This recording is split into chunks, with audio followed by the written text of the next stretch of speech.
The things that matter most happen right in our own backyard. Our neighbors, our schools, the places we go, and the people we know. And now there's one news outlet where our story is told. Delaware Live. Locally owned, community-based news. Free to every reader, because Delaware's future belongs to all of us. Quality journalism we can trust to help us take on the day. Delaware Live. Our state, our news, our home. Welcome to the 66th DFRC Blue Gold All-Star Football game here at Delaware Stadium on the campus of the University of Delaware. Tonight's game is presented by Delaware Live, powered by 302 Sports. Hi, everybody. I'm Glenn Fraser alongside Pat Gariantes, Mike Lang on camera. This game benefits children and young adults with intellectual disabilities and features Delaware's finest high school students participating as football players, cheerleaders, band members, and school ambassadors.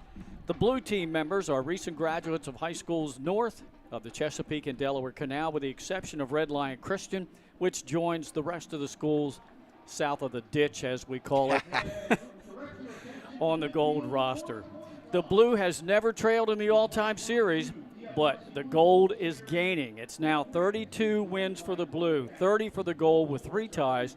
The gold has won 4 straight, and the gold team has won 8 of the last 10 all-star games. Let me bring in my broadcast partner, Pat Gariantes. And Pat, this is an awesome experience for the players, ambassadors, cheerleaders, and band members, and it's something they'll cherish for the rest of their lives. Without a doubt, Glenn. It's one of the greatest traditions here in the state of Delaware.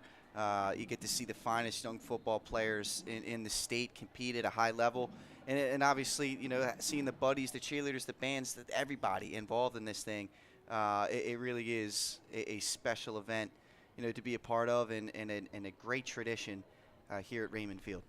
Captains are now meeting out at the center of the field. For the blue team, the captains are Devin Green, C.J. Coombs, Tim Hill, and number 14, Connor Campbell. For the gold, the captains are Wyatt Wright, Lucas Rupert, looks like 54, Donovan Mack, and trying to pick up that other number. I can't tell if that's a 6 or an 8. I think that's Samir Gardner from Sussex Central High School. Of course, these are all seniors. They graduated recently from high school. Some are headed to college, others in other directions. Some will be playing football at the next level. But they're going to enjoy this experience today, getting to play here on the Tubby Raymond Field here at University of Delaware. Sean Strickland is the coach for Milford, and he is the gold coach, assisted by Juwan Civils, also of Milford, Eston Ennis from Sussex Tech, and 2 coaches from Appoquinimink High, Francis Clark and Brian Timpson. John Belize is the blue team coach, aided by assistants Arian Gardner and Omar Richardson from Archmere, along with Isaiah Mays from Brandywine and Rashawn Matthews from Howard. And this event, folks, goes all the way back to 1956. Now, they used to play this game in August. They changed it to June several years ago, one because the August heat was unbearable, and now we've got 90-degree weather plus in June, it seems like. Yeah, it's been a hot one. There's no doubt about that, Glenn. But, yeah, I mean, it's a good call. It's just right as the school year gets out, it's something to look forward to start your kickstart your summer vacation off. Come down here, support some of your classmates or teammates, and like I said, taking a good cause.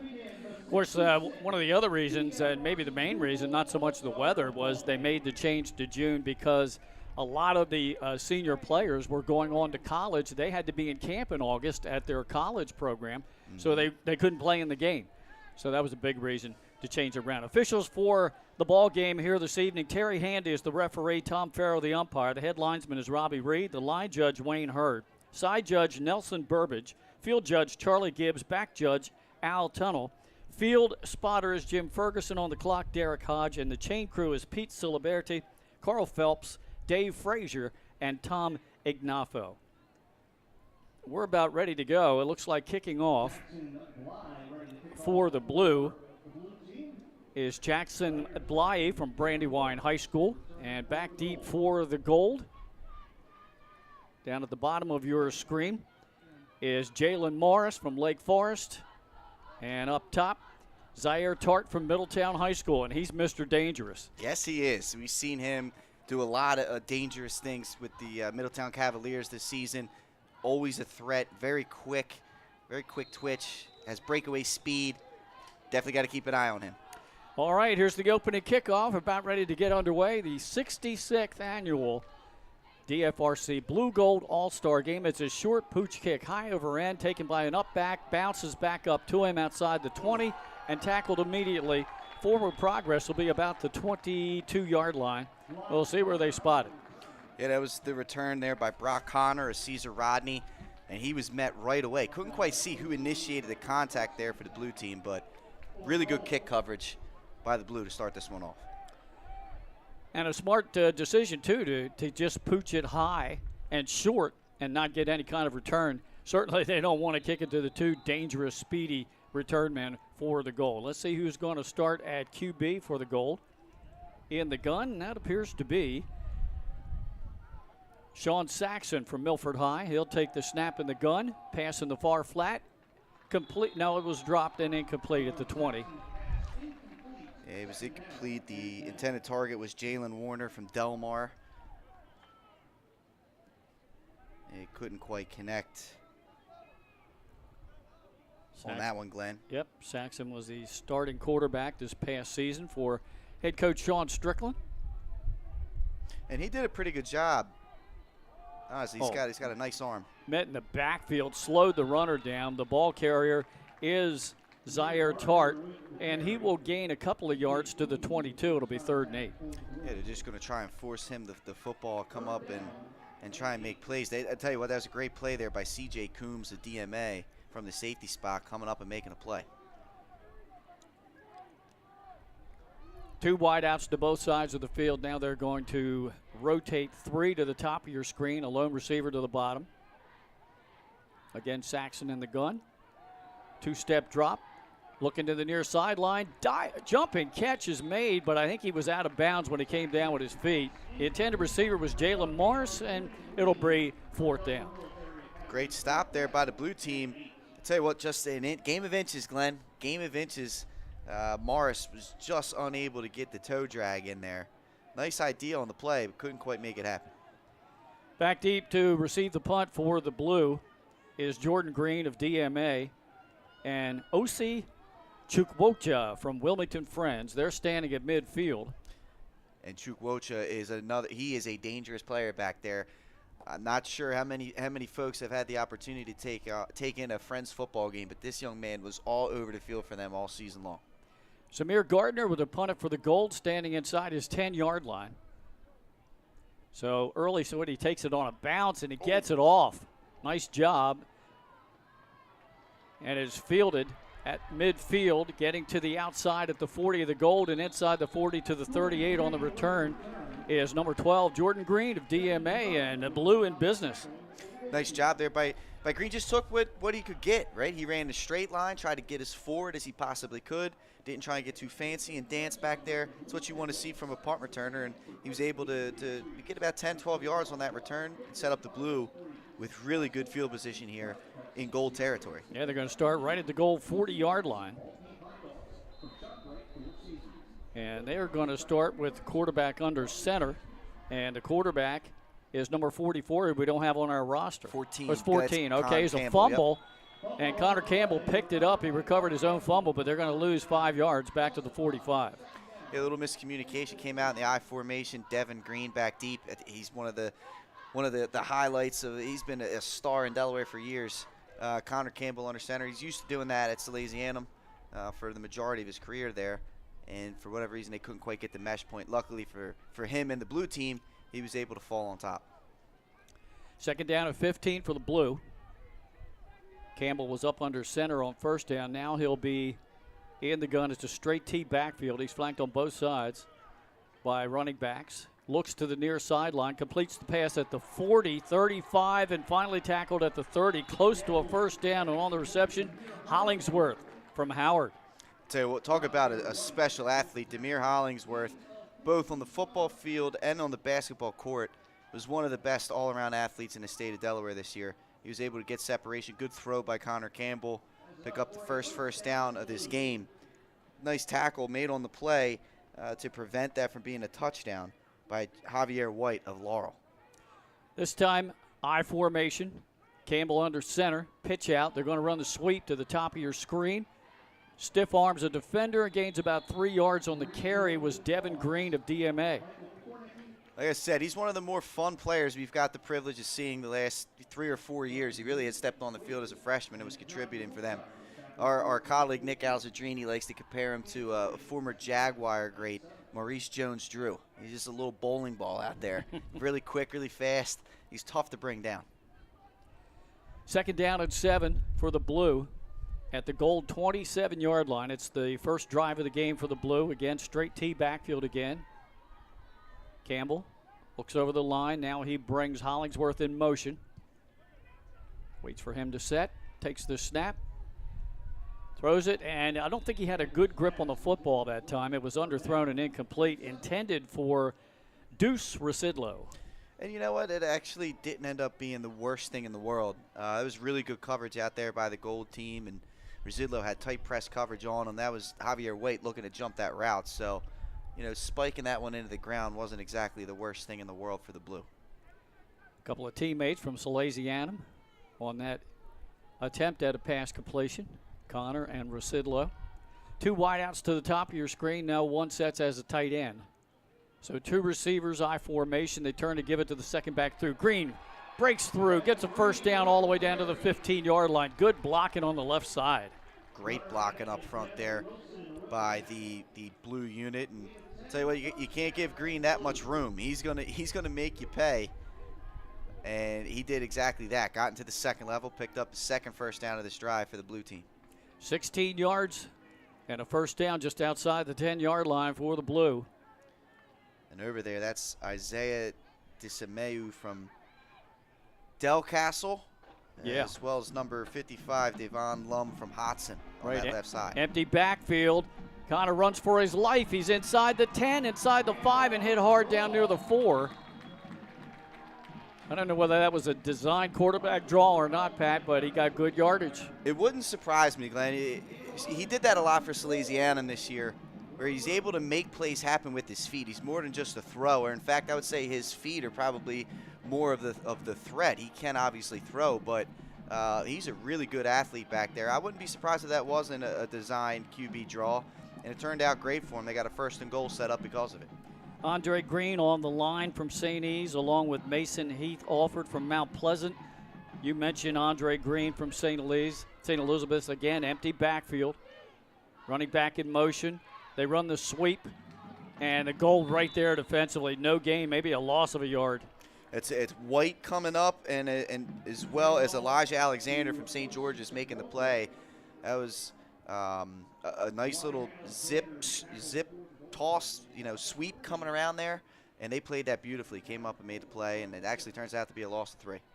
Wow. That was Chukwuka that time on the carry. So it brings up 2nd down and goal back at the 6-yard line. 2 wideouts to both sides of the field.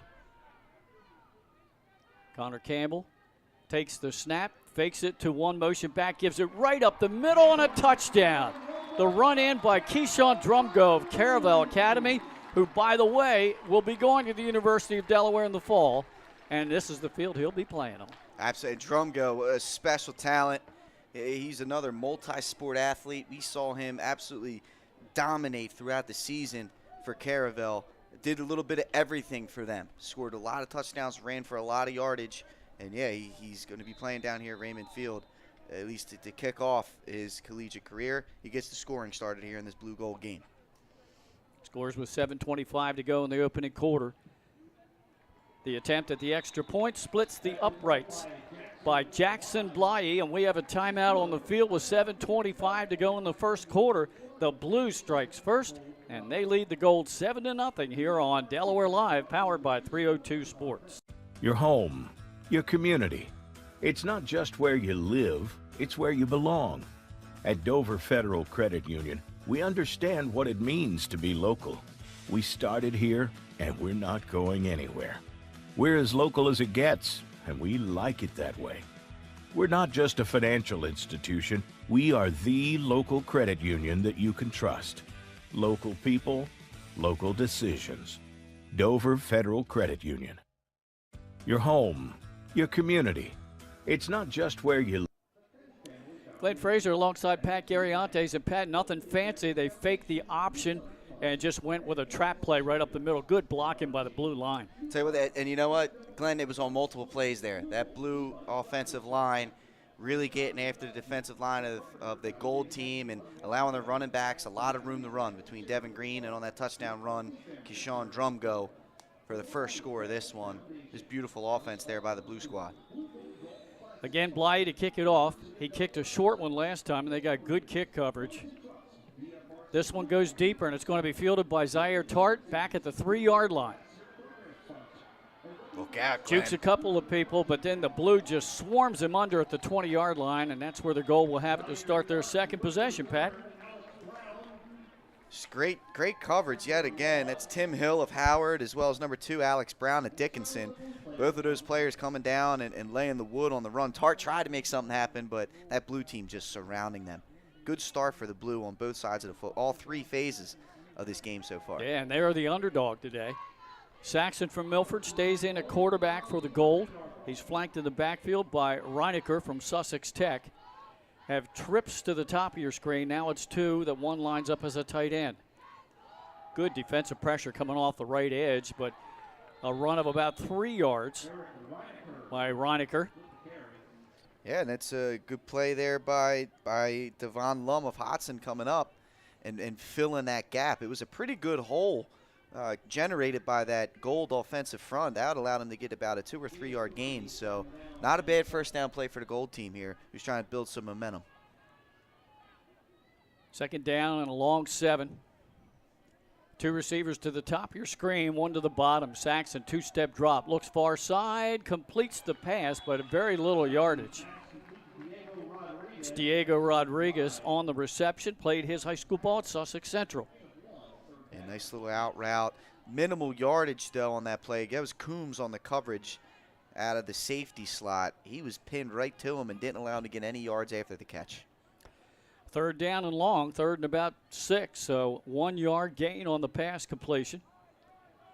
2 receivers to the bottom of your screen, 1 to the top. Saxon drops back again. He unloads to the near side, diving attempt, and just beyond the outstretched arms of number 16 for the Gold, Zach Caldwell from Middletown High. Good possession receiver. Yes. Had a great year for Middletown. Yeah, he's a good route runner. That one just a little bit out of his reach, but yeah, he will create separation, and he's got really sure hands.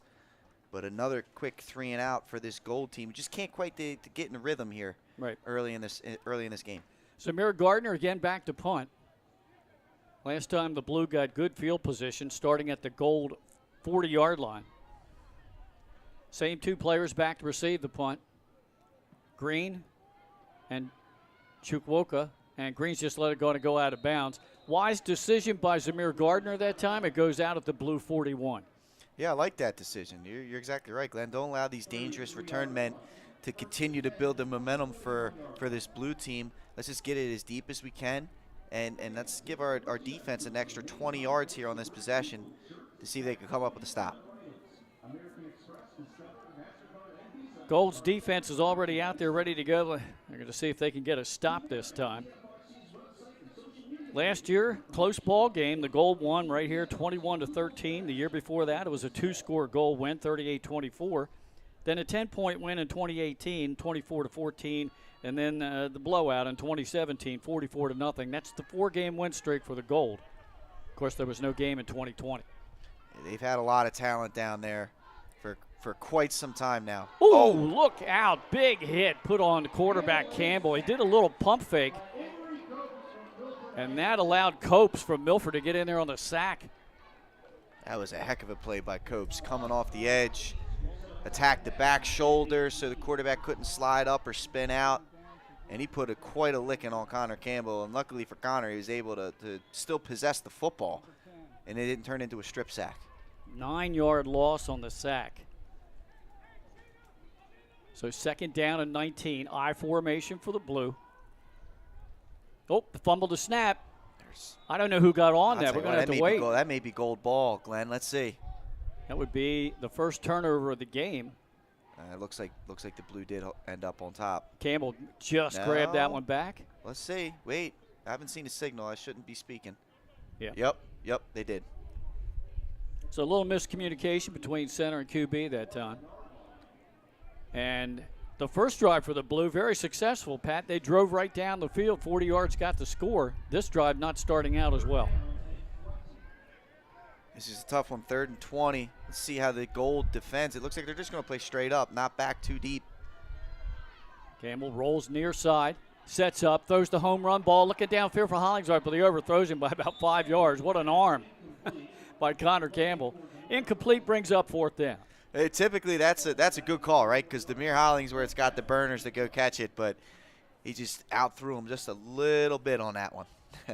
And if it's intercepted, you hope that Hollingsworth makes a tackle and is just as good as a punt.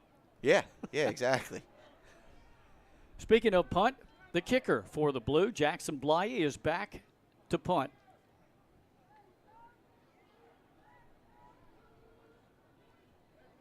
And he's going to stand inside his own 20-yard line, a lone return man back for the Gold, standing near his 35-yard line. And that looks like White that's back deep. Now there's a flag on the play. Might have delay a game. Let's see if somebody lined up off sides. It's going to be against the Blue. It's a procedure call. So that'll back up Bly. He'll punt this from around the 15-yard line now. And that is Javier White from Laurel High School, the reigning 1A champs. The reigning 1A champs. I know.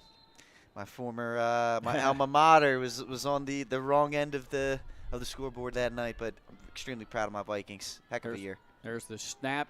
Nice high punt, a lot of hang time. Beautiful. It's not going to be returned. It's going to take a Blue bounce. And now finally a little bit of a Gold bounce, but still at their own 36-yard line, the Gold will get the ball back, Pat, and let's see what they can do. A third time around, they have yet to get a first down. Tell you what, that was a nice Brandywine connection right there. Bly on the punt, Caleb Yanovich at Brandywine on the down there, and that was an extremely good punt. Yeah, it was. Extremely good punt. High, had hang time, was long, had a nice little bounce to it. Flipping field position is an important part of the game, and the Blue team was able to do that right there.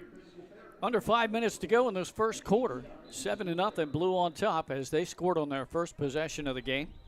There's Ryan Von Brand of Appoquinimink coming in under center, or not in the shotgun here, Glenn. Big guy, big kid. Going to play his ball at VMI. Ooh. Well, it took the snap, and the Blue, I think, got back there defensively before the ball did. Not quite sure what happened. Von Brandt took the knee. Something happened. They were thrown off.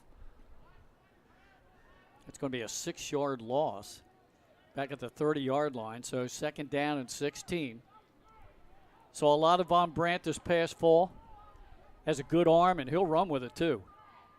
Yes, he will, and he will lower the shoulder on you. Back to pass, looking, and now throws the home run ball. He's looking for Tart. Tart was interfered with at the 35-yard line.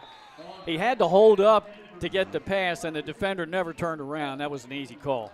It was, and Von Brandt's like, Zaire's down there somewhere. I seen him do some work at the crosstown rival. I'm just going to throw it up and let him go make a play. And I'll tell you what, if he was able to get the ball away a little bit sooner, he might have been able to hit Zaire in stride. But, well, I mean, these guys have only had a week's worth of practice together. Yeah, and look at the flag. Yep. The Gold is into a stiff wind right now in this first quarter. That's a good observation there, Glenn. You're exactly right.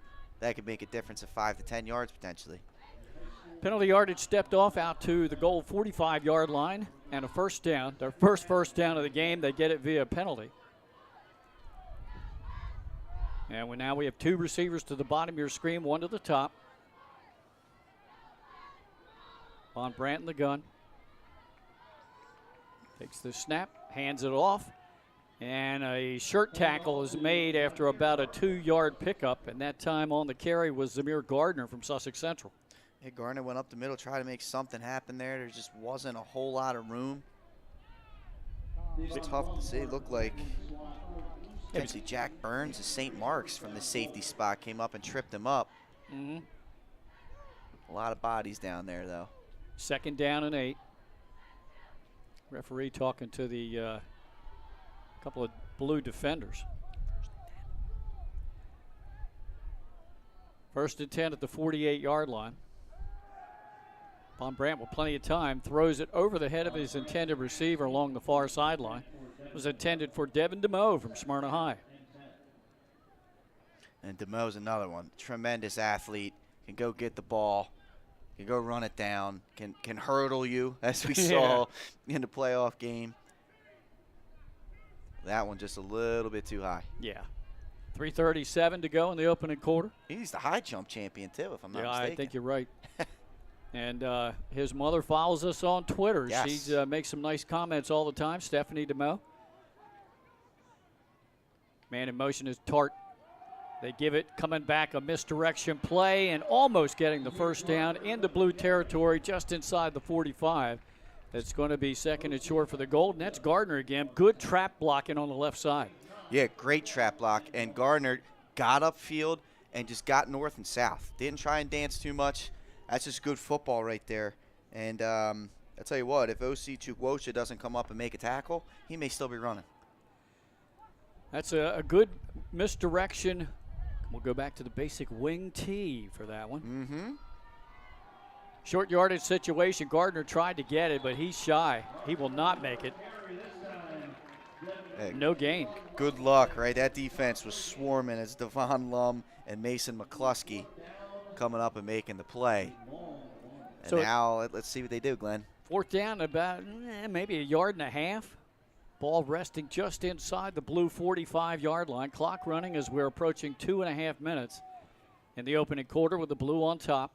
You see Coach Timpson over there giving signals. See if he dials back to a play that worked for him all year, the QB draw or the QB sneak, QB run, QB power, I guess you would call it, with Von Brandt. DeMoe split to the top of your screen. 2 receivers to the bottom. There you go. You called it. It's Von Brandt. Put that helmet down, and I think he got enough. And the length. You see how the reach out. Yeah, if it ain't broke, don't fix. That worked for Appo all year in those short yardage situations. That's a good call, good time for it. Keep this drive going. Try and even this game up. 3rd first down of the game for the Gold, all on this drive. As Von Brandt gained 2 yards and got the first down. Operating from the blue 43-yard line. Again, 2 receivers to the bottom of your screen. DeMoe to the top. Von Brandt takes the snap. Back to pass. Pressure's coming. Looking for DeMoe. He just throws it up there. And a little miscommunication on the route. And maybe he just had to get rid of it early because pressure was in his face. Yeah, he took a shot to the ribs. Couldn't quite see who had that pressure coming off the edge there, Glenn. But, yeah, I mean, you throw that one up there and hope that Devin catches on to the trajectory of the ball and can adjust. But you saw it look like a little post. He threw as if it was like a sluggo going to the corner, a flag route, and couldn't quite catch up despite the hang time on that. The shadows here at Delaware Stadium are now almost all the way across the field. So that time DeMoe was looking back into the sun, and that could have affected it as well. Again, pressure coming off the edge. Give us up the middle. Good stiff arm. A gain of about 3 to the blue 40. It was Brock Connor on the carry there from Caesar Rodney. They did a good job, right? It was initial pressure coming to him. He was able to do one cut, get upfield, and at least pick up, 3 yards or so and set up a more manageable 3rd and 7. Brock Connor, the fine fullback from CR. They had a tough season last year. 3rd down and about 7. Again, 2 receivers to the bottom of your screen. DeMoe to the top. They did bring Sean Saxon back in at quarterback. Throw, it's on the out route. Nice diving catch made and close to a first down, and the catch was made by Ryan Von Brandt. That was Caldwell. Oh, it was Caldwell. Okay, you're right. Sure hands there, Glenn. You called it earlier in the game about how sure-handed he was, how reliable he was. He was able to go down and make the play for the big first down. They're going to mark him shy of the first down. Oh, so they it's going to did. be 4th and 1. Ooh. I thought he made it. So 4th and 1. 6 yards on the pass play officially. And now the Gold wants to call timeout. They want to see What they're going to do here on 4th and 1, I guess they figure the Blue would be looking for Von Brandt if they reinsert him back in the game. Well, that's it. I see him on the sidelines. Again, he took a shot to the ribs. Yeah. Not quite sure. Obviously, he's got the commitment to VMI. You never want to see anybody get hurt in these kind of games. Maybe it's a little bit of precaution here, but that may change this call here, and to see how creative they get on their 2nd, 4th, and short of this game of this drive. We want to thank Pat Jada Little, who is now the executive director of the DFRC, taking over for Tony Glenn, who was at the post for many, many years, did a fantastic job, and congratulations to Jada Little on her post. This is her first Blue Gold All-Star game. Yeah, congratulations to Jada, and again, a wonderful job. Took in some of the pregame festivities, and it's a really awesome game, really awesome event, highlighting a lot of special individuals. Well, they're going to go with the straight T backfield. Saxon trying to draw him offside maybe, and they give it off the right edge, and I think easily getting the first down was Eric Reinecker of Sussex Tech. Reinecker did a good job. He got downhill. He made one cut and upfield in a short yardage situation. That was a great job. The linebackers couldn't fill in time, and the Gold keep this momentum going, Glenn. Yeah, they're keeping the drive alive as we're down to 45 seconds to go in this opening quarter. Good blocking on the right edge by the Gold. And out there is Lucas Rupert from Cape Henlopen. He's the guard, and the tackle right behind him. I'll have to pick that up. It's tough to see over there. The tight end also lined up on the right side this time on 1st and 10. Back in the game, Saxon. He throws the pass. Nice out route again, and the reception made down to 21. Was that Caldwell again? Caldwell again. You're right. He's a good route runner. Yep. And I'll tell you what, Saxon's putting the ball at a great location. He's putting it down low where he can go down and secure that catch. The defenders aren't coming over the top, knocking it down. They're really in sync here on this drive. It's enough for the first down, and that will bring us to the end of the first quarter of action in the 66th annual DFRC Blue Gold All-Star Game. At the end of one, it's the Blue 7, the Gold nothing. We'll be back after this on Delaware Live, powered by 302 Sports.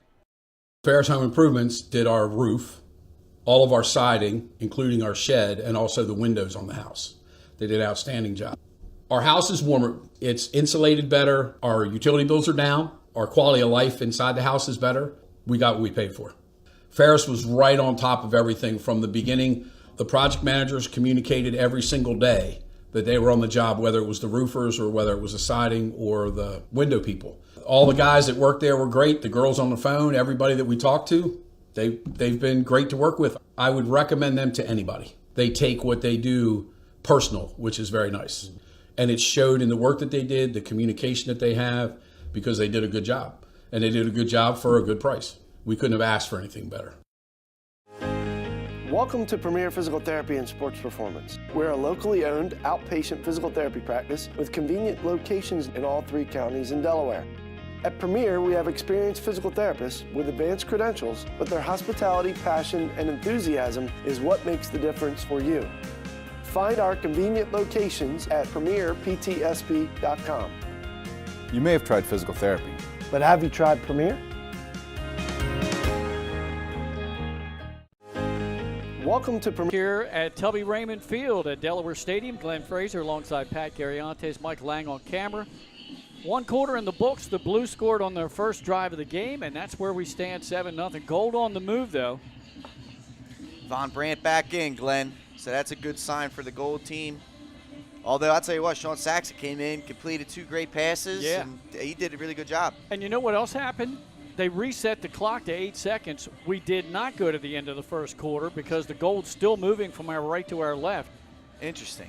So it is 1st and 10 after that completion to the 21 of the Blue, and that was Saxon to Caldwell of Middletown.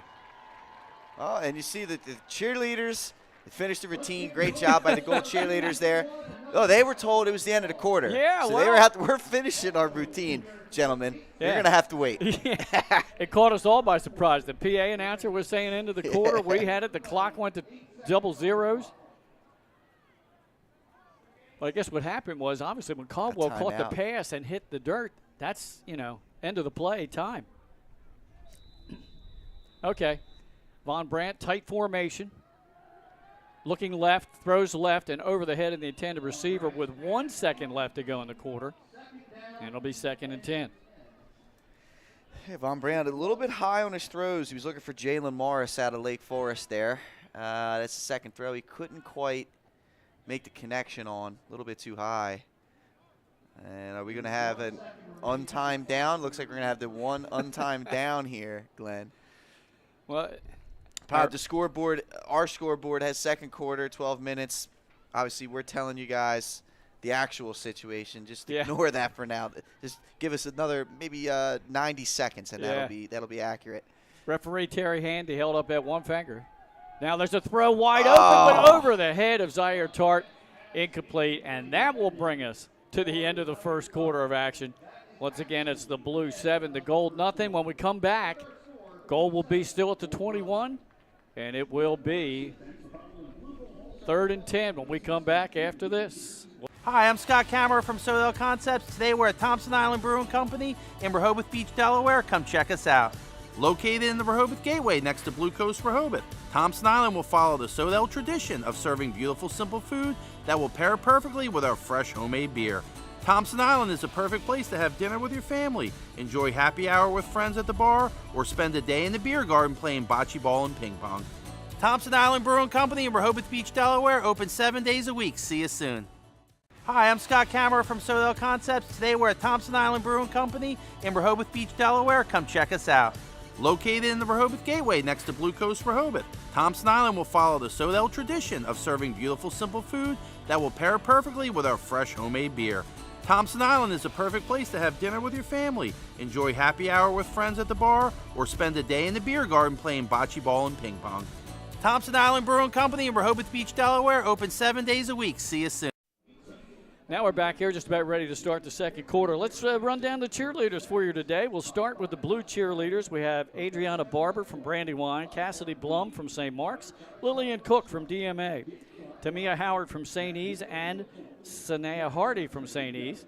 St. Mark's, Skylar Crabtree, Cadence Godwin from Hodson, Krista Silon from Newark, Nabri Slow from Concord, St. Mark's, Anastasia Stanley, and Tamia Williams from Howard. There are several others that are not pictured. Elizabeth Bell Fleming from Cab Calloway, Amaya Brown from Conrad, Mackenzie Castillo from Del Castle, Gabrielle Goodson from Conrad, Crystal Melendez and Amani Simmons from Simmons from Concord, and we're ready to go to start the second quarter. It's 3rd and 10. Von Brandt looking left. Plenty of time. Now throws it intended for Caldwell, and there's a penalty flag. I think they're going to get the blue secondary with a penalty.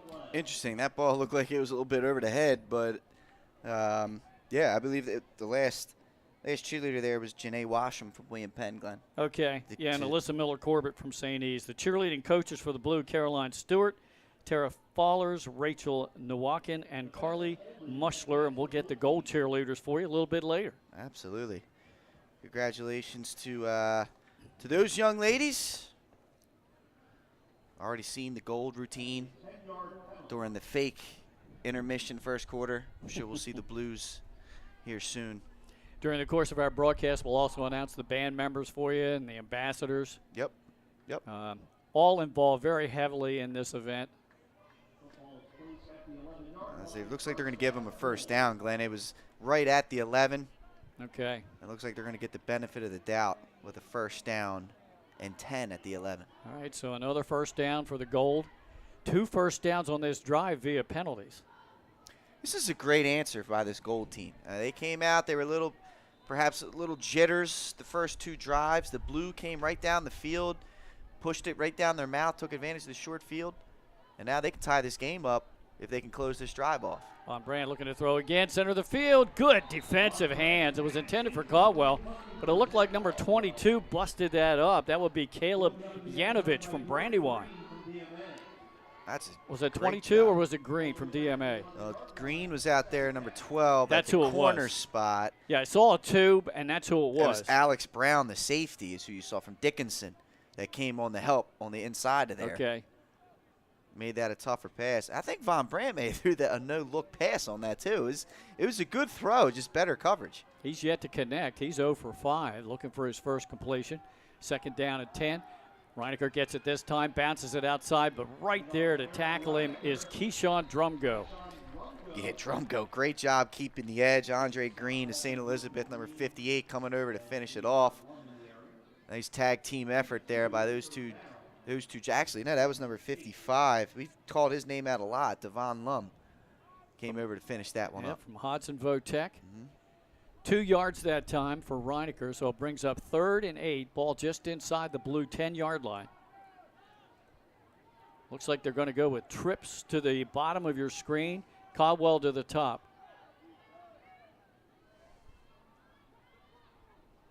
Now they bring Tart in motion to the top of your screen. They're looking for Tart. Throw in the corner of the end zone. He goes up, makes the shoulder catch for the touchdown. What a job. What a throw. What a catch. Tart able. Oh, there's a penalty. Celebration, maybe? Perhaps a celebration penalty there, but nice connection. It was a nice timing by Von Brandt, and Tart able to get the foot down on a tough throw along the sideline. What a job right there. What a drive. What an answer by the Gold team. Let's see what the penalty says. Yeah, we're going to check the penalty. Looks like it might be against the Gold, so that might nullify that touchdown. I mean, I would think this is a dead ball unless they threw a late flag for like a pass interference. Let's see. Now we get the call here now from our referee. Dead ball. All right, so touchdown will count, unsportsmanlike. Okay. So it doesn't make the extra point a little bit tougher. Yeah.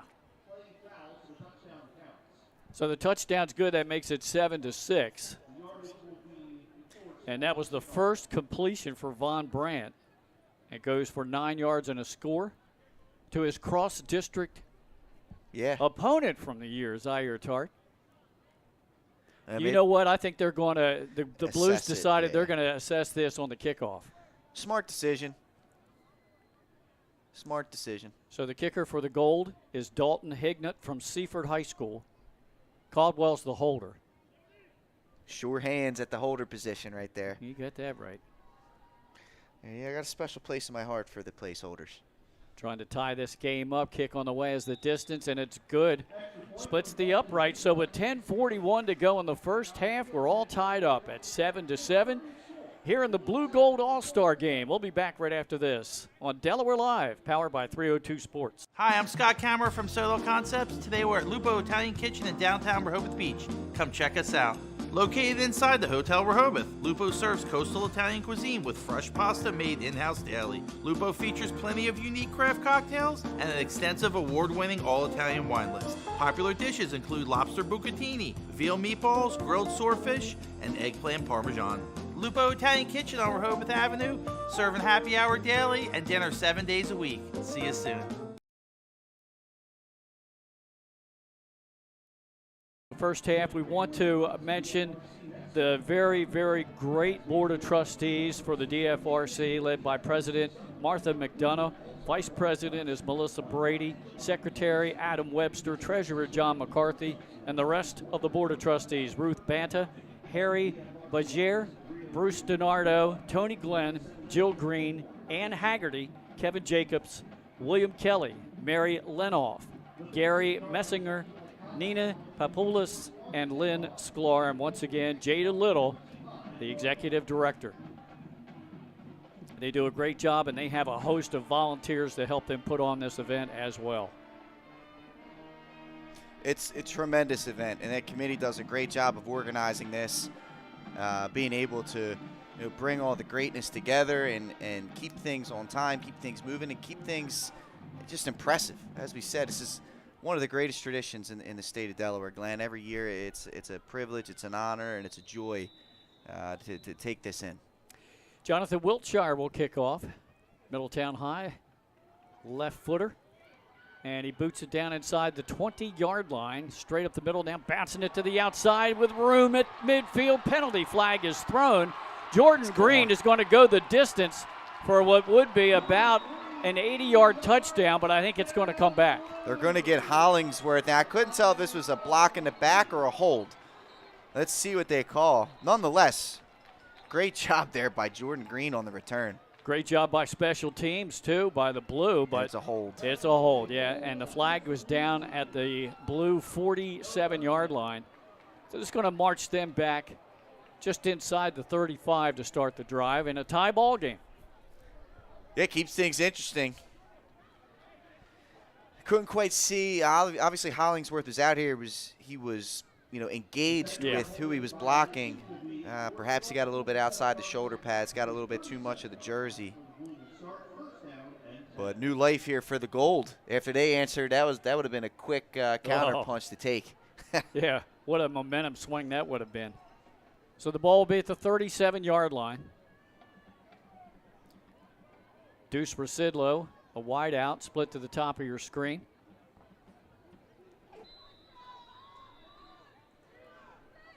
Connor Campbell stays in at quarterback.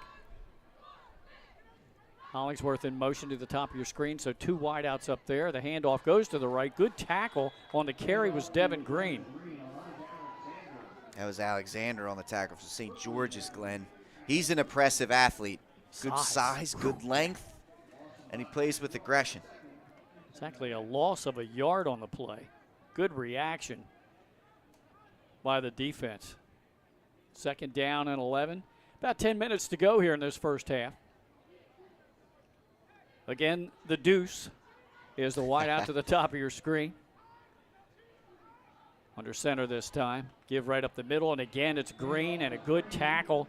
Looked like leading the way was number 54, Donovan Mack. It's a great play right there. Just tremendous work up front there by that Gold team. I believe that's, did you say Mack or Connor Bartlett, Polytech? Tremendous job. There's about 3 defenders right there, and that's a loss of another yard, so it's 3rd and 12. Residlo again will split to the top of your screen. And Demir Hollingsworth to the bottom. He's more on a slot. Now Hollingsworth in motion to your top of your screen. Connor Campbell back to pass, rolls to the top, has room if he wants to run, and he's going to tuck it in, and he's tripped up near the 40-yard line, and that brings up 4th down. Tell you what, that was a heck of a play by Wyatt Wright of Woodbridge. He came up. That's not an easy play. Open field tackle on Connor Campbell. Not a lot of folks have won that battle this season. Wyatt Wright did a great job in pursuit. He was able to handle the juke move by Campbell and trip him up well short of the 1st down marker. A gain of 6, but it brings up 4th down in about 6. So they made up a couple of yards that they lost on the 2 previous running plays. And Mr. Wright from Woodbridge High School. Yeah, it's one of Benny Mitchell's favorite players. Talked about him quite a bit during this football season, about how he's all over the field making plays. And that was a great example of it right there, Glenn. Yeah. He came from the middle of the field and just beelined it right to Campbell, met him after only a short 2 or 3 yard gain. The Gold has called their 2nd timeout of the half. So we've got 8:23 to go here in the half. We're going to keep it right here. The punter for the Blue is Blythe from Brandywine, so he's been active today. He's the kicker and the punter.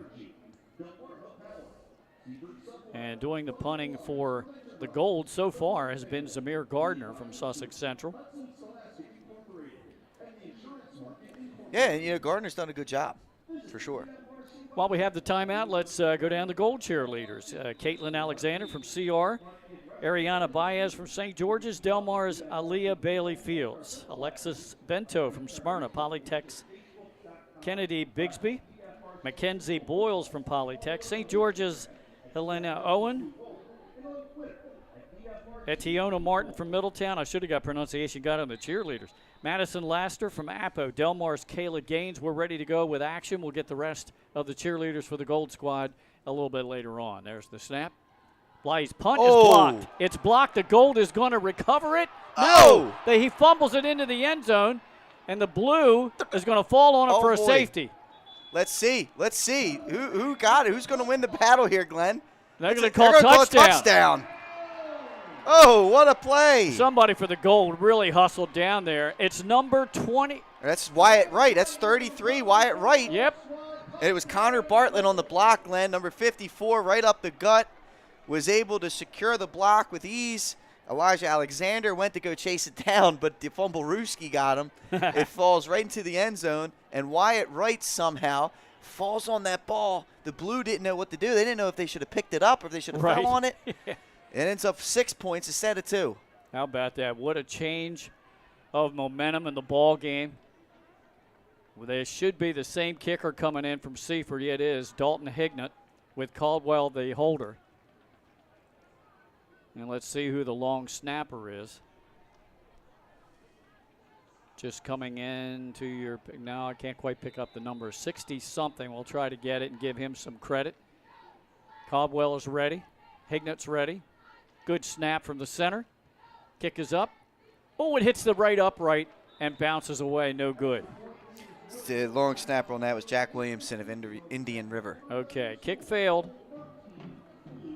So let's keep it right here with the Gold up now 13-7 and see if we can't get the rest of those Gold cheerleaders. I think we stopped with Kayla Laster. Cook. Yep, Kayla Cook. Okay, so Kayla gains Delmar. Kayla Cook from Woodbridge. Isabel Cashwell from CR.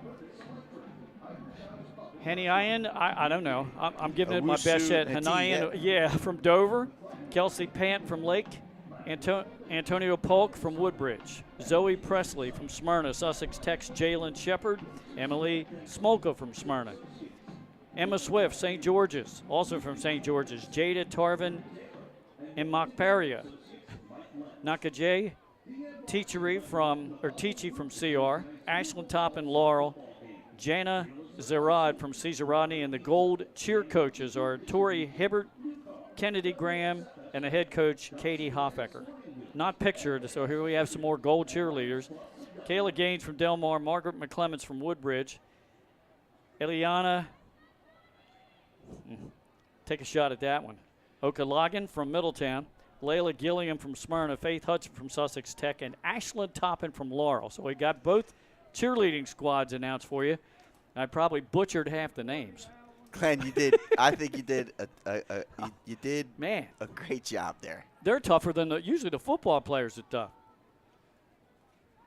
And what an honor for the cheerleaders to be in this event, to be in the Blue Gold All-Star game. Congratulations. Without a doubt. And so far from what I've seen, I've been impressed with the routines, Glenn. Yes. Been impressed with the routines. We still have the ambassadors to get to for you and the band members. We'll certainly be able to get that in for you at halftime. We have 8:15 to go in the half. Yep. Here's the kickoff. Short, coming up under it at the 19-yard line. Now this time straight up the middle. What an ankle breaker move there, but tackled and going down shy of the 30-yard line. It is Green. Jonathan Wilshire in Middletown was the guy that came up and made the play. I tell you what, Green. Oh, man. Woo, he's slippery back there, Glenn. He's special. Jordan Green from DMA. They had a great football season last fall, didn't they? They did, and I'll tell you what, that was one of, if not the game of the year, that playoff game. They did end up falling to Archmere in that game, but that was talk about an impressive football game by both of those teams. Abyssinia, wasn't it? It was. Yeah. Yeah, we were up there for that one. Mm-hmm. All right, Blue 1st and 10. Connor Campbell stays in a QB. Now they trail by a touchdown. Handoff to the other Green, and he is tackled at the line of scrimmage for no gain. That's Devin Green. Yeah, Delmas Conquest from Red Lion coming up and making the play. And that's not an easy play to make. Devin Green is not easy to tackle, and Conquest was able to swallow him up for no gain. Devin Green does have the longest carry so far in the ball game, 16 yards, which set up the Blues' opening touchdown. Since then, the rushing has been really hard going for the Blue. 2nd down at 10. 2 receivers, both sides of the field. Now the motion receiver gets the ball coming near side. Nice job with a stiff arm to stretch out that play and slow down the ball carrier.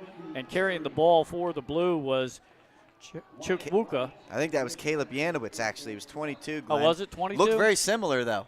Looked very similar with the carry style from Brandywine High School. That was a nice stiff arm. Yanovich, I'm not sure who the defender was that slowed him up.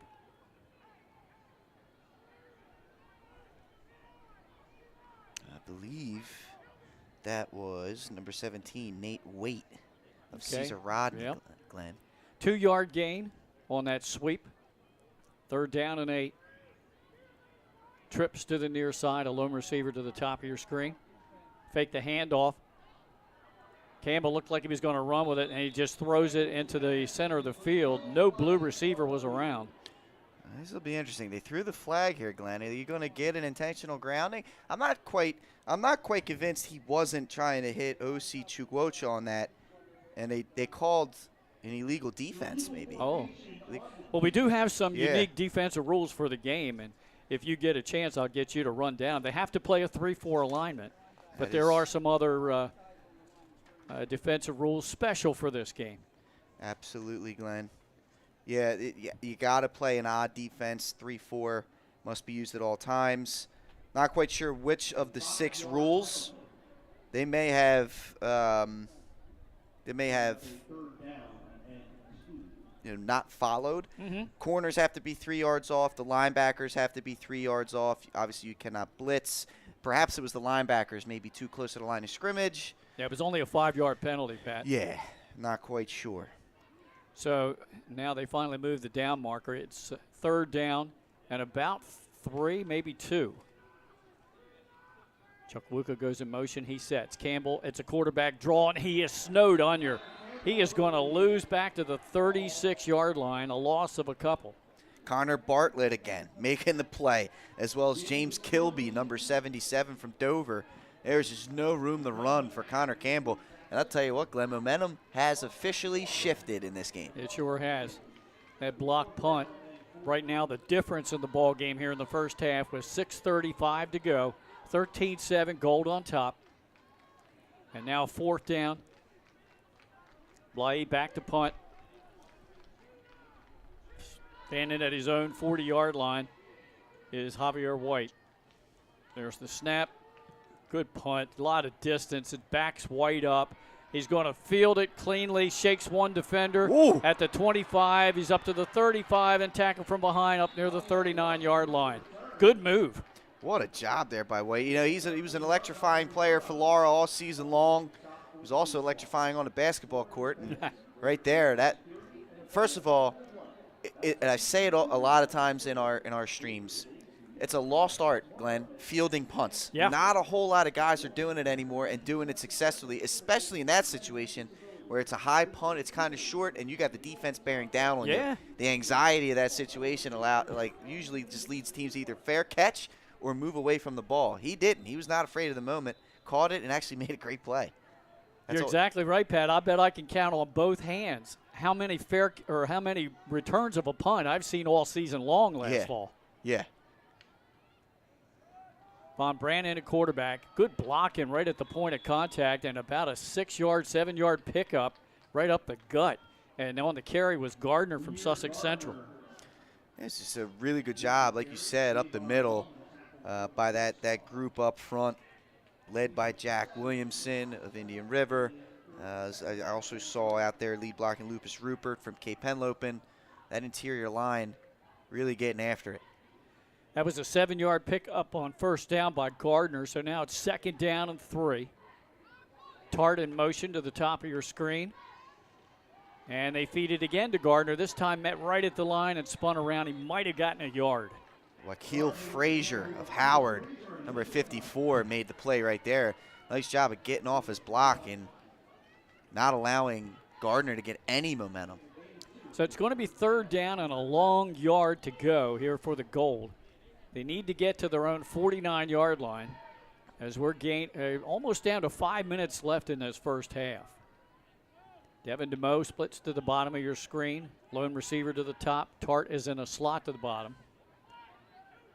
Von Brandt in the gun. Tart in motion. They fake it to him. A handoff on the right side. The blue right there, but it's going to be close, and it will depend on the spot. Again, that was Gardner on the carry, Pat.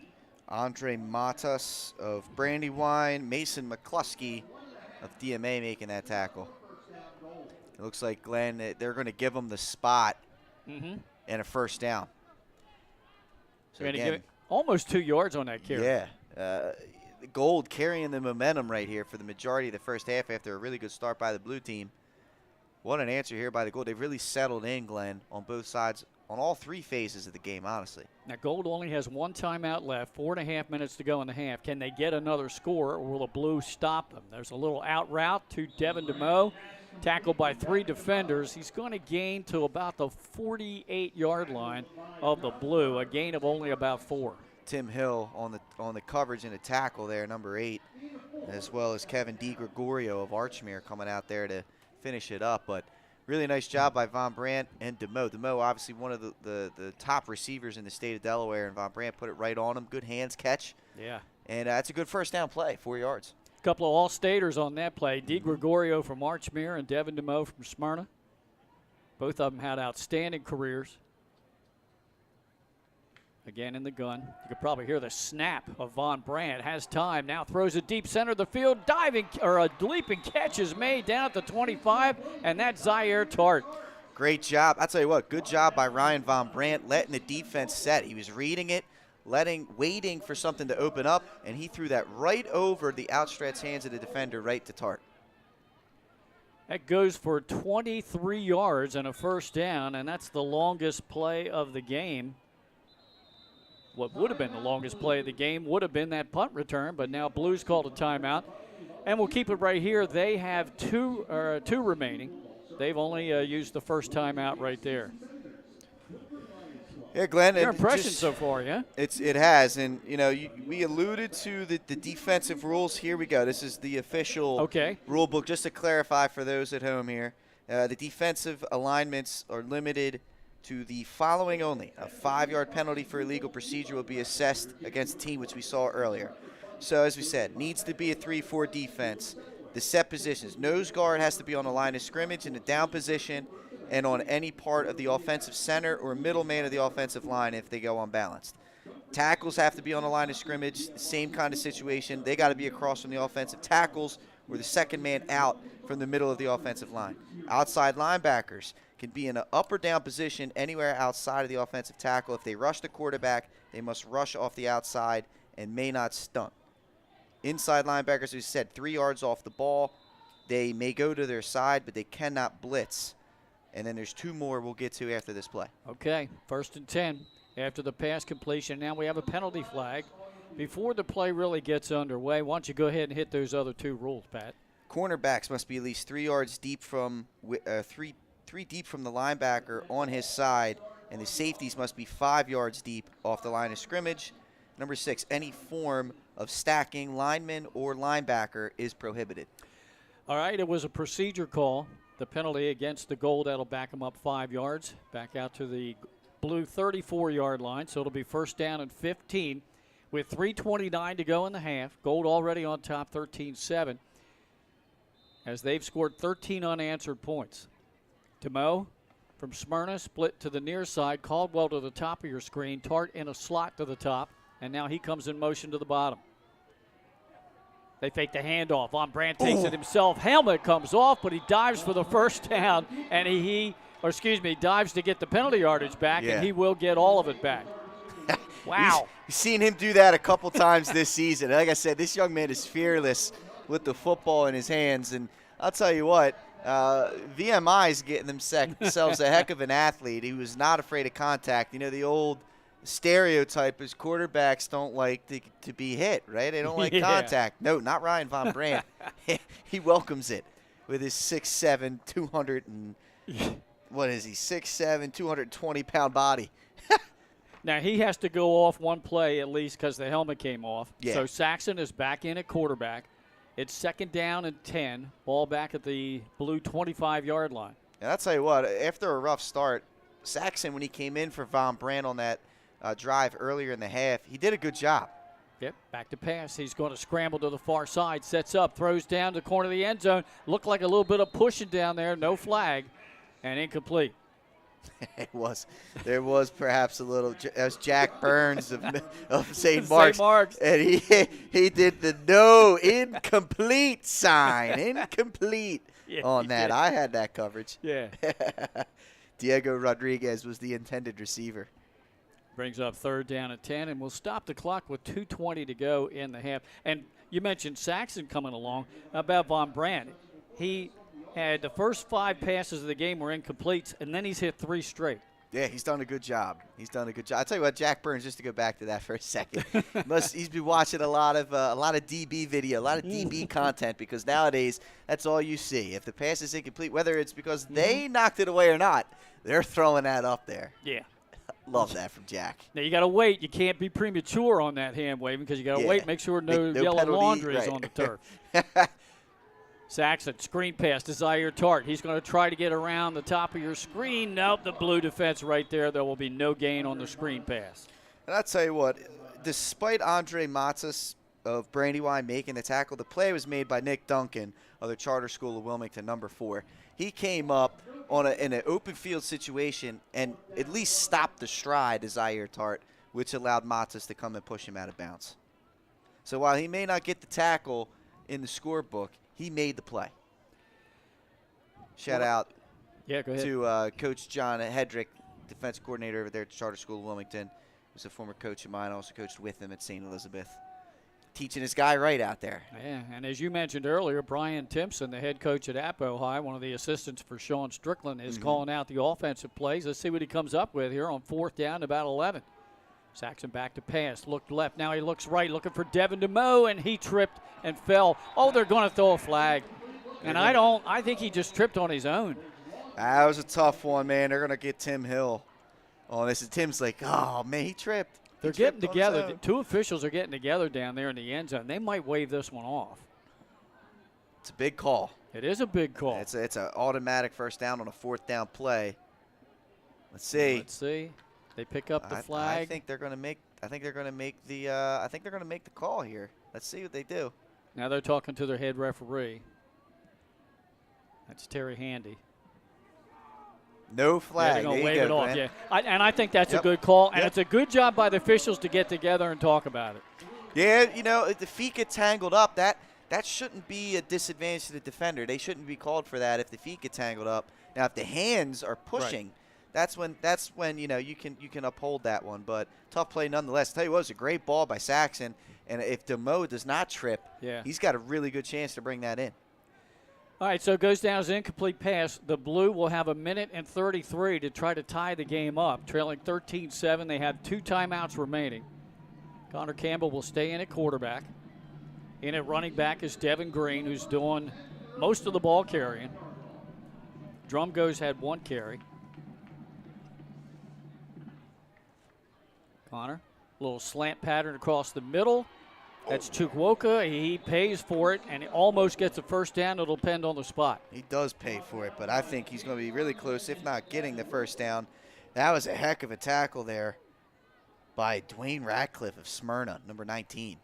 Yeah, he had another nice career, too. They're going to give him the first down yardage. So Campbell now is 2 out of 4 officially. Officials blowing the whistles, just let the chain gang get set.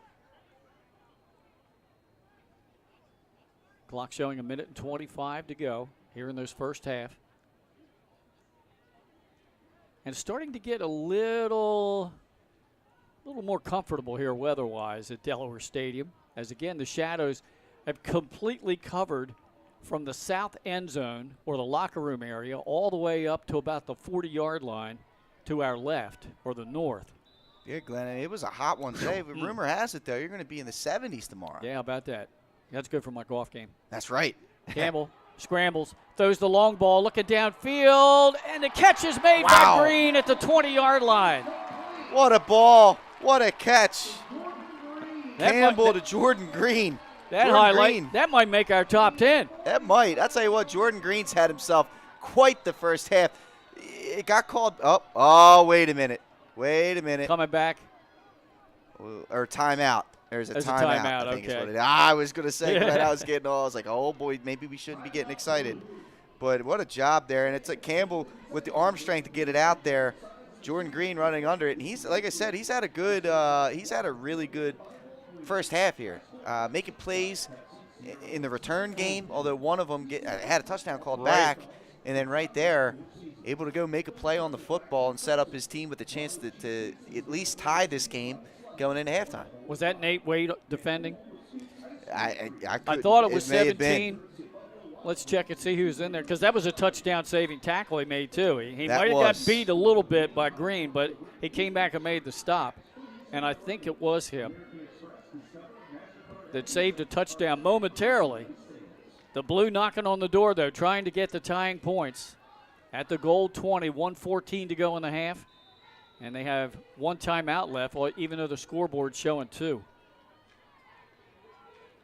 Two receivers, both sides of the field. One receiver in motion. They fake the option to him. They give it to Green, and he is snowed under in the backfield. He'll lose about 3. Just the strength of that goal defense seems to be up the middle for sure. I mean, that was Derek Burke, number 42, as well as 50, 54, and 74, I think.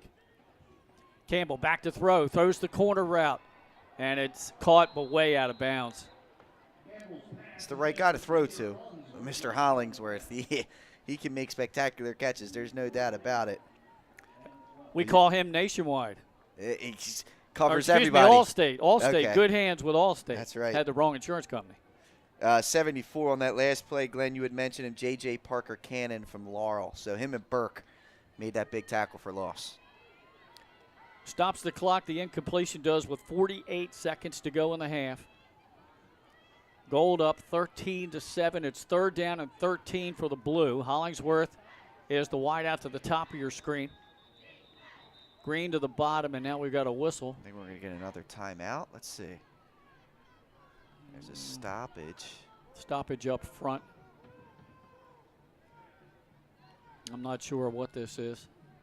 And I don't know if they're looking. Is the clock not right? Well, they just ran off some time, yeah, so it's down to 40 seconds instead of 48.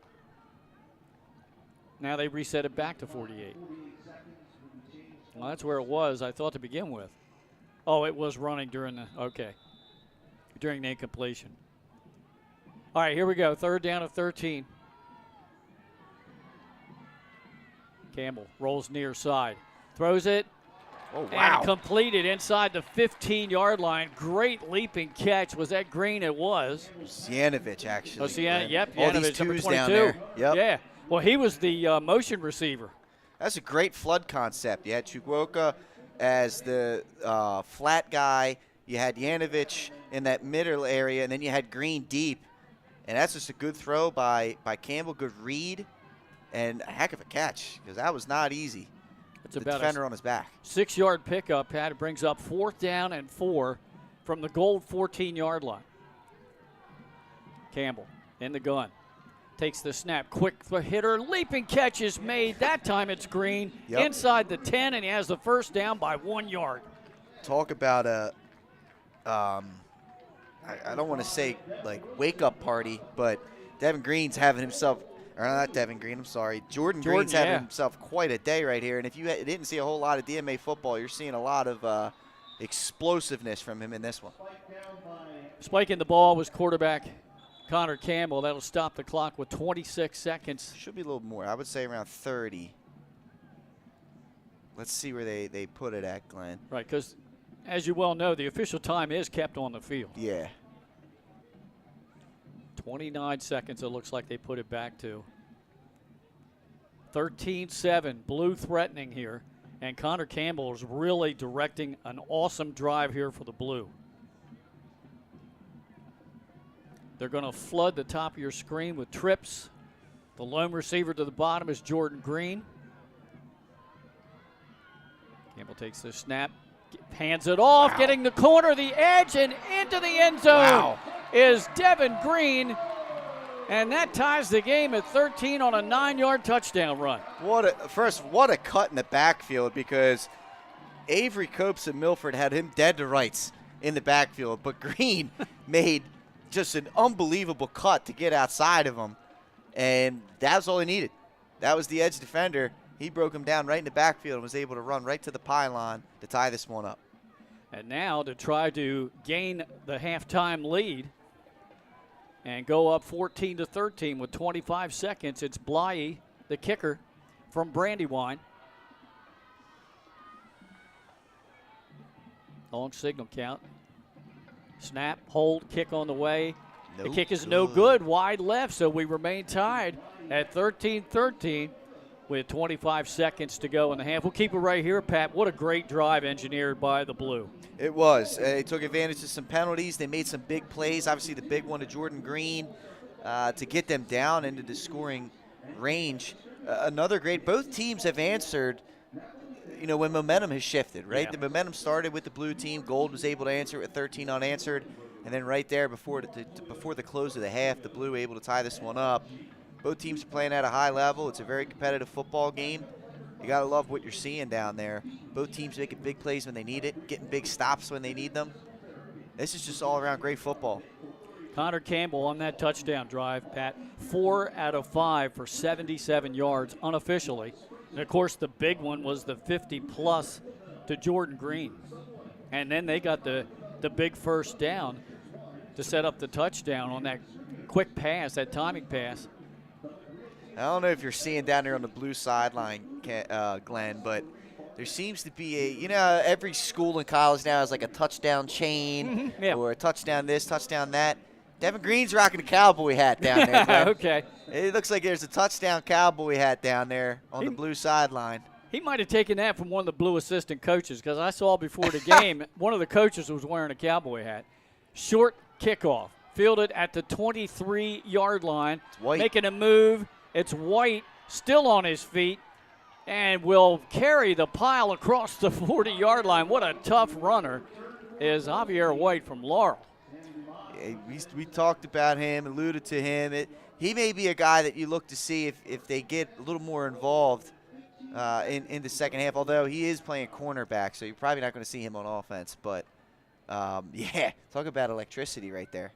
Now, Pat, with 15 seconds to go in the half, if you're goal, do you just take a knee, or maybe they just throw the home run ball and see if somebody can run under it? Oh, I'm with one timeout left. I'm taking a shot here. We're in a blue gold all-star game. We're trying to carry that momentum into halftime. All right, let's see who comes out at quarterback. It looks like it's going to be Von Brandt, and it will be. So you have Caldwell at one receiver. Devin DeMo's out there.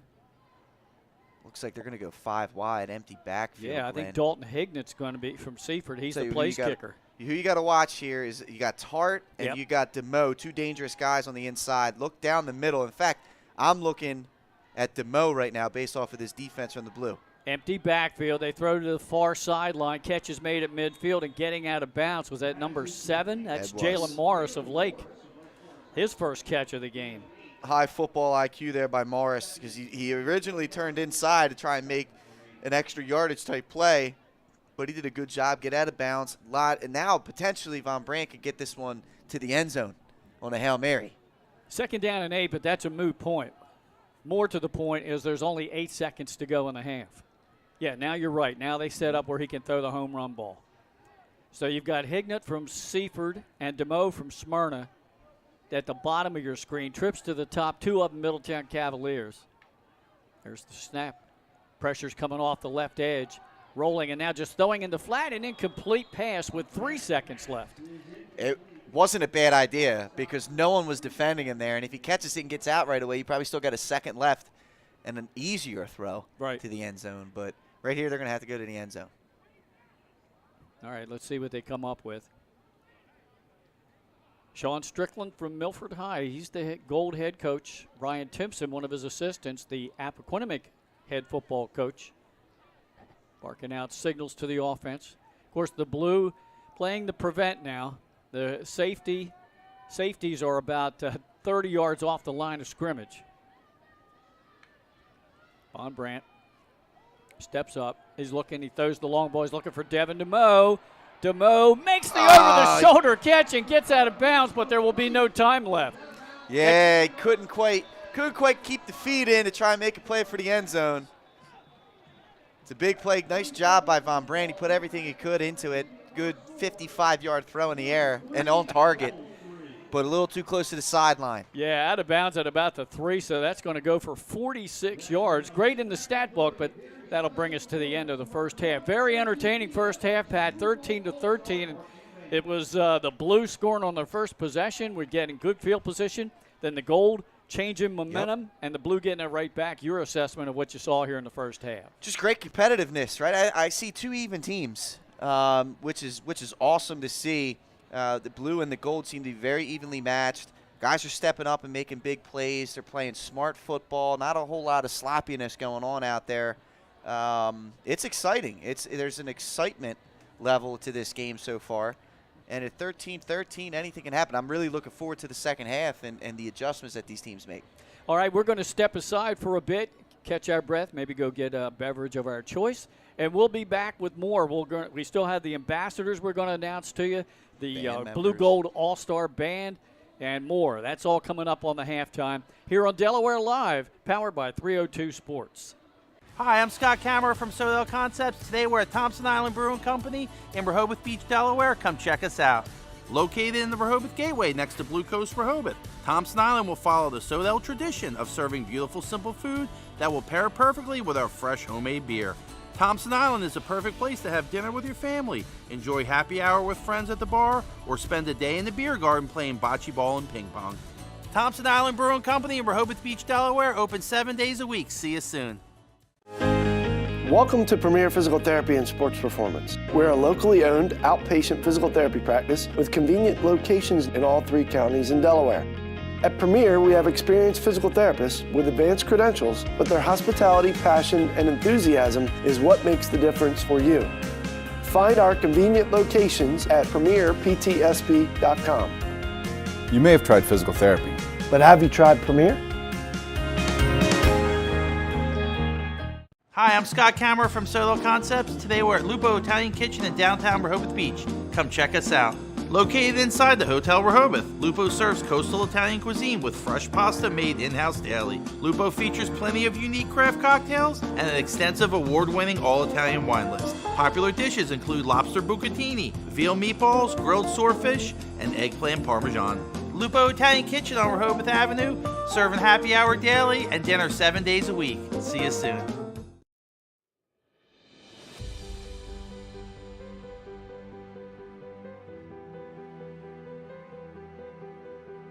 How you doing? My name's Mike Cassidy. I'm the founder and president of Cassidy Painting. I started back in 1984, incorporated in 1986. I never had the word no in my vocabulary. When someone called me to do a job, I always said yes, whether it was a struggle, whether it was 7 days a week, sun up to sundown, it didn't matter. And with that philosophy, we were able to grow to the size we are. We employ close to 80 individuals. We really enjoy being in the family business. I look forward to coming to work every day, and it's so nice to work with the people that we work with in the office. We've really become a family with them. We really create a family experience around here.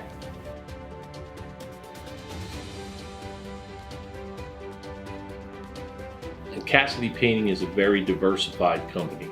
We don't say no to anything. We deal with everything from epoxy floors to painting buildings to spray foam insulation, spray fireproofing. If it deals with a coating, we can handle it.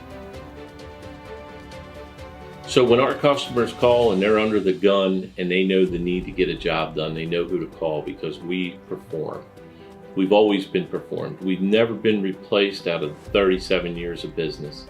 For any of your painting needs, we can handle it.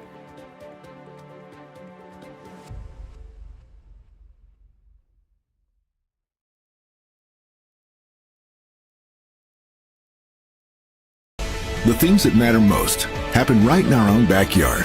Our neighbors, our schools, the places we go, and the people we know. And now there's one news outlet where our story is told. Delaware Live. Locally owned community-based news. Free to every reader because Delaware's future belongs to all of us. Quality journalism we can trust to help us take on the day. Delaware Live.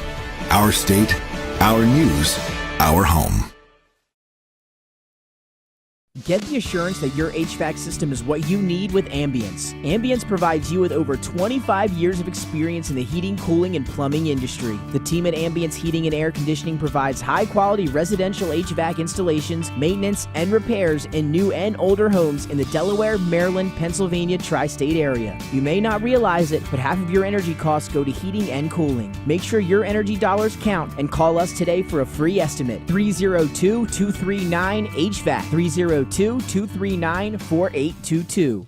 Hi, I'm Scott Kammerer from Soto Concepts. Today we're at Blue Coast Seafood Grill and Raw Bar in Rehoboth Beach, Delaware. Come check us out. Located in the Rehoboth Gateway, Blue Coast features indoor and outdoor dining and serves beautiful, simple food that highlights the flavors of Southern Delaware.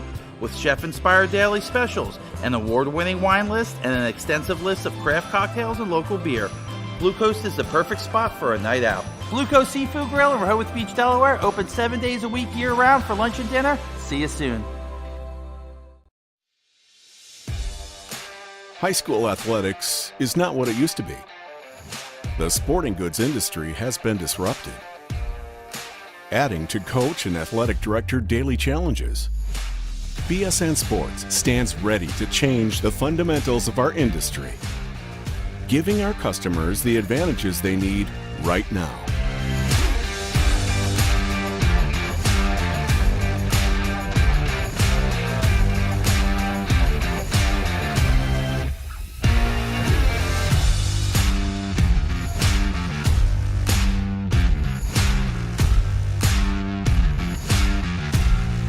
Your dedicated local sales pro is supported with nationwide team service, including sport and category experts. Get the look of D1 colleges and pro teams with our program that streamlines ordering your staff apparel, player gear, and fan wear. Stretch your budget with our fundraising solution. Free and ready in minutes. Our campus branding products are perfect for boosting school and team pride. BSN Sports has the advantages you need right now.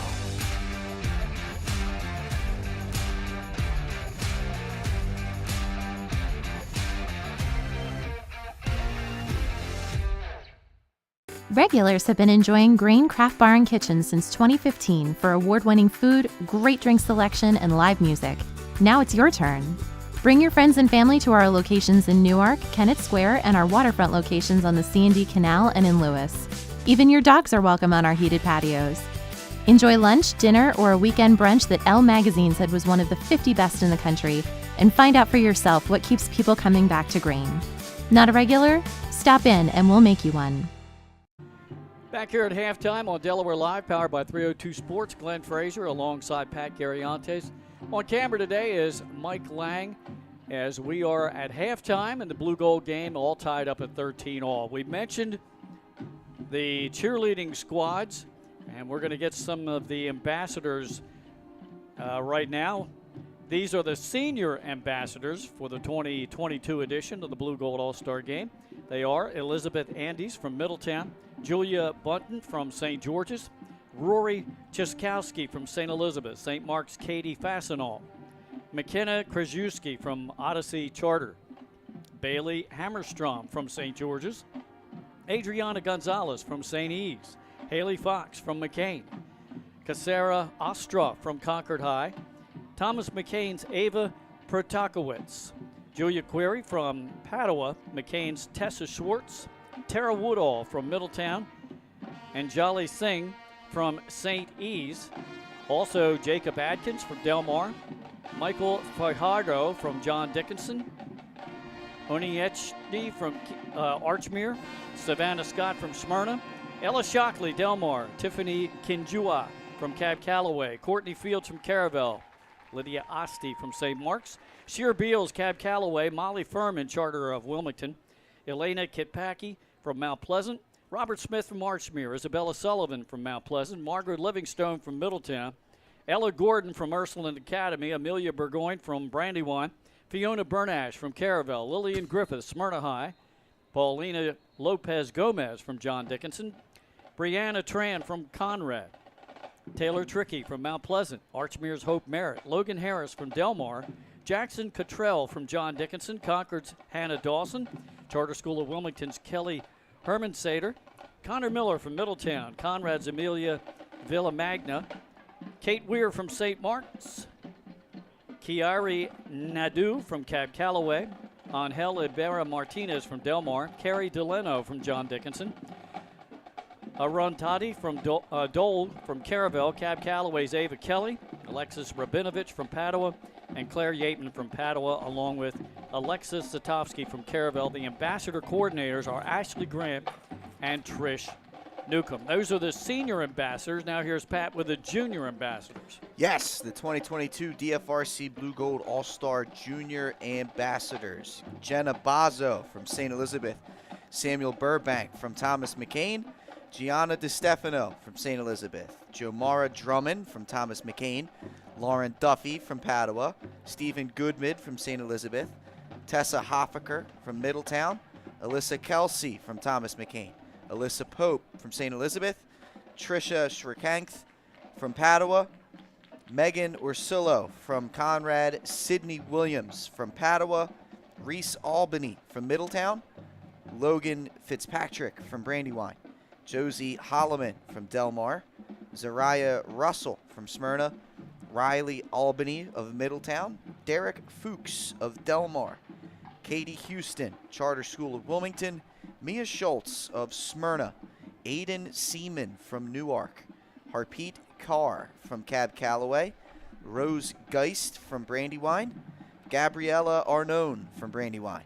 Abigail Bonzel from Conrad. Maja Haraksk from Mount Pleasant. Isabella Lauer from John Dickinson. Jessica Silver from Dickinson. Rudra Soni from Delmar. Jessica Latanzi of Archmere. Alexandria Harmon of Cab Calloway. Autumn Brooks of Middletown. Nicholas Campbell of Smyrna. Hayden Helajoki of Charter School of Wilmington. Royson Liu of Archmere. Alana Steele of AI DuPont. Gabriella Trincia of AI DuPont. Shay Wilson of Cab Calloway. Abigail Long of Smyrna. Jillian Hendrickson of Archmere. And Paige Degnan of Padua. All right, thanks, Pat. And a marching band, the Blue Gold All-Star Marching Band. We have Jelia Gamble from Sussex Tech, along with Walker Mozingo from Sussex Tech, and Darcy Roman from Sussex Tech. Tara Woodall from Middletown, Taylor Moore from Delmar, Jamari Holden from Laurel, Mount Pleasant's Michael Dinlocker, Brivana Bacchus from Sussex Tech, Raheem Brown from Caravel, Sean Dixon of Laurel, Owen Hopkins from Delmar, Katie Nadaye from Smyrna, Jackson Sloyer from Caravel, Sussex Tech's Chase Horton, Piper Drace from Sussex Tech, Mason Cathell from Sussex Tech, Alan Correa Vera from Sussex Tech, C.J. Fiera from Smyrna, Nicholas Kanan from Sussex Tech, Mount Pleasant's Ash Smith-Keaton, Elliot Warburton from AI DuPont, Reagan Kaminsky from Smyrna, Daliana Fountain from Smyrna, Sussex Tech's Gretel Correa Vera, Chase Carell from Smyrna, Maya Haynes from Sussex Tech, Rogelio Laura Silva from Smyrna, Alexander Wiggins from Sussex Academy, Tatnall's Cameron Wright, Gavin Logston from Sussex Tech, Caitlin Hill from Delmar, Thomas Davis from Sussex Tech, and Ariel Waters from Smyrna. The Blue Gold Band staff, Sam Sullivan, Grace Batten, Dylan Meckie, and Rachel Bilski. So we've hit the marching band. We've done the cheerleaders for you.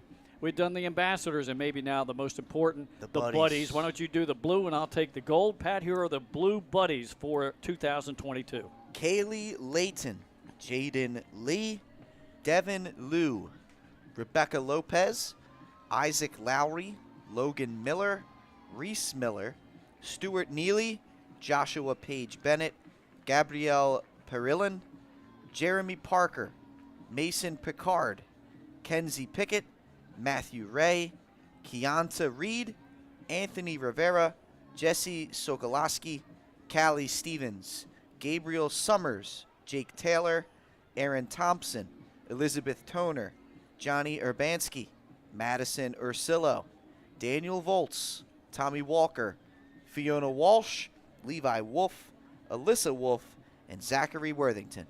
And actually, this is a combination of the blue and gold buddies. So we're not sure which one's blue or gold. They just happen to be on that side of the program. So actually, that was alphabetical. So Pat had L through W. I'll have A through L as well. So Michael Aldis, Danny Arena, Zeke Banbury, Garrett Boyles, Logan Broody and Bryce Broody, Avery Cannon, Eugene Chance, Grace Cole, Harris Corbett, Parker Dansby, Clara Davila, Sarah Davis, Mason Dickinson, Lucas Davis, Braden Dabrolowski, R.J. Drayton, Ernest Edwards, Lucas Ernst, Savannah Ernst, Carrie and Madison Hallett, along with Ryan Hallett, Cameron Hewish, Braden Houston, Madison Jeffers, Austin Jewell, J.J. Justice Jr., Kayla Kosmalski, and Maya Grace Lamana. Those are the buddies for this year's Blue Gold All-Star Game, and they are very important. And also important, our Blue Gold medical staff. Katie Hill from Caesar Rodney High School is the Gold head trainer. Caitlin Kenny from Laurel High is the Blue Gold medical coordinator as well. And the Blue head trainer from Newark High School is Neil Turner. Very valuable people here today. Don't want to see anybody hurt. Hopefully it's a clean game and none of that happens. But we've had some hard hitting in the first half, Pat. We have. It's been an exciting first half. Yeah, these guys are coming out. They're competing at a high level. And there's been big plays made all around the field. You talked about a couple of big hits. There's definitely been a few of those, both on the quarterbacks and on some of these running backs as well. I expect that to continue here in the second half. As the sun sets and this night it cools off, it's good. I think the level, the intensity level is going to even improve if it possibly can here in the second half. The blue team has already returned to the field. They're loosening up. Now here comes the gold team out of the locker room and onto the field here at Tubby Raymond Field here at Delaware Stadium. Clouds have now completely covered the field. The wind, there is none to speak of at the moment. The flag is totally limp down on the field. We had quite a stiff breeze when we started the game. Under sunny skies and about 95 degrees. It's cooled off a little to 86 right now. And the fans on the gold side, which are in the east stands, feeling a little bit more comfortable because they were in full sun when the game started. Made it even hotter over there. All right, we're tied at 13. Let's check the scoring for the first half. The blue took the initial drive from the gold 40 and drove downfield, culminating in a 6-yard touchdown run by Drumgo. Bly's kick made it 7-0. That score held up through the first quarter. In the second quarter, with 2:41 to go, it was a 9-yard touchdown pass from Ryan Von Brandt to Zaire Tart. The kick was good by Dalton Hignett of Seaford High. We were all tied at 7. The next time the blue had the ball, Gold forced him to 3 and out and a punt. But the punt was blocked. And the Gold recovered in the end zone, and recovering the touchdown was Wyatt Wright from Woodbridge High School. The kick failed, but the Gold had a 13-7 lead with 8:15 to go in the half. But then the blue put a great drive together late in the first half. Big pass play of 50 yards plus from quarterback Connor Campbell, completing that to, I believe that was, blue, that was Jordan Green. Jordan Green. Big play, yep. He has 2 receptions in the game. And actually on that drive, Connor Campbell was 4 out of 5 for over 70 yards. The blue scored with 25 seconds to go in the half on a 9-yard misdirection run by Devin Green. Kick failed. And that's where we stand, tied at 13-13 as they went into the locker room. Both teams back out here now, Pat, and I think, well, it'll be interesting to see what the blue does here at the quarterback. Connor Campbell played the entire first half, and we'll see what they do if they have somebody that will get into the game in the second half. The Gold, they've been alternating back and forth between Sean Saxon from Milford and Ryan Von Brandt from Appoquinimink High. Now, I do know, to your point here on the blue, Brett Smick of St. Elizabeth ran the quarterback for them this year. He's pretty good, got a good strong arm.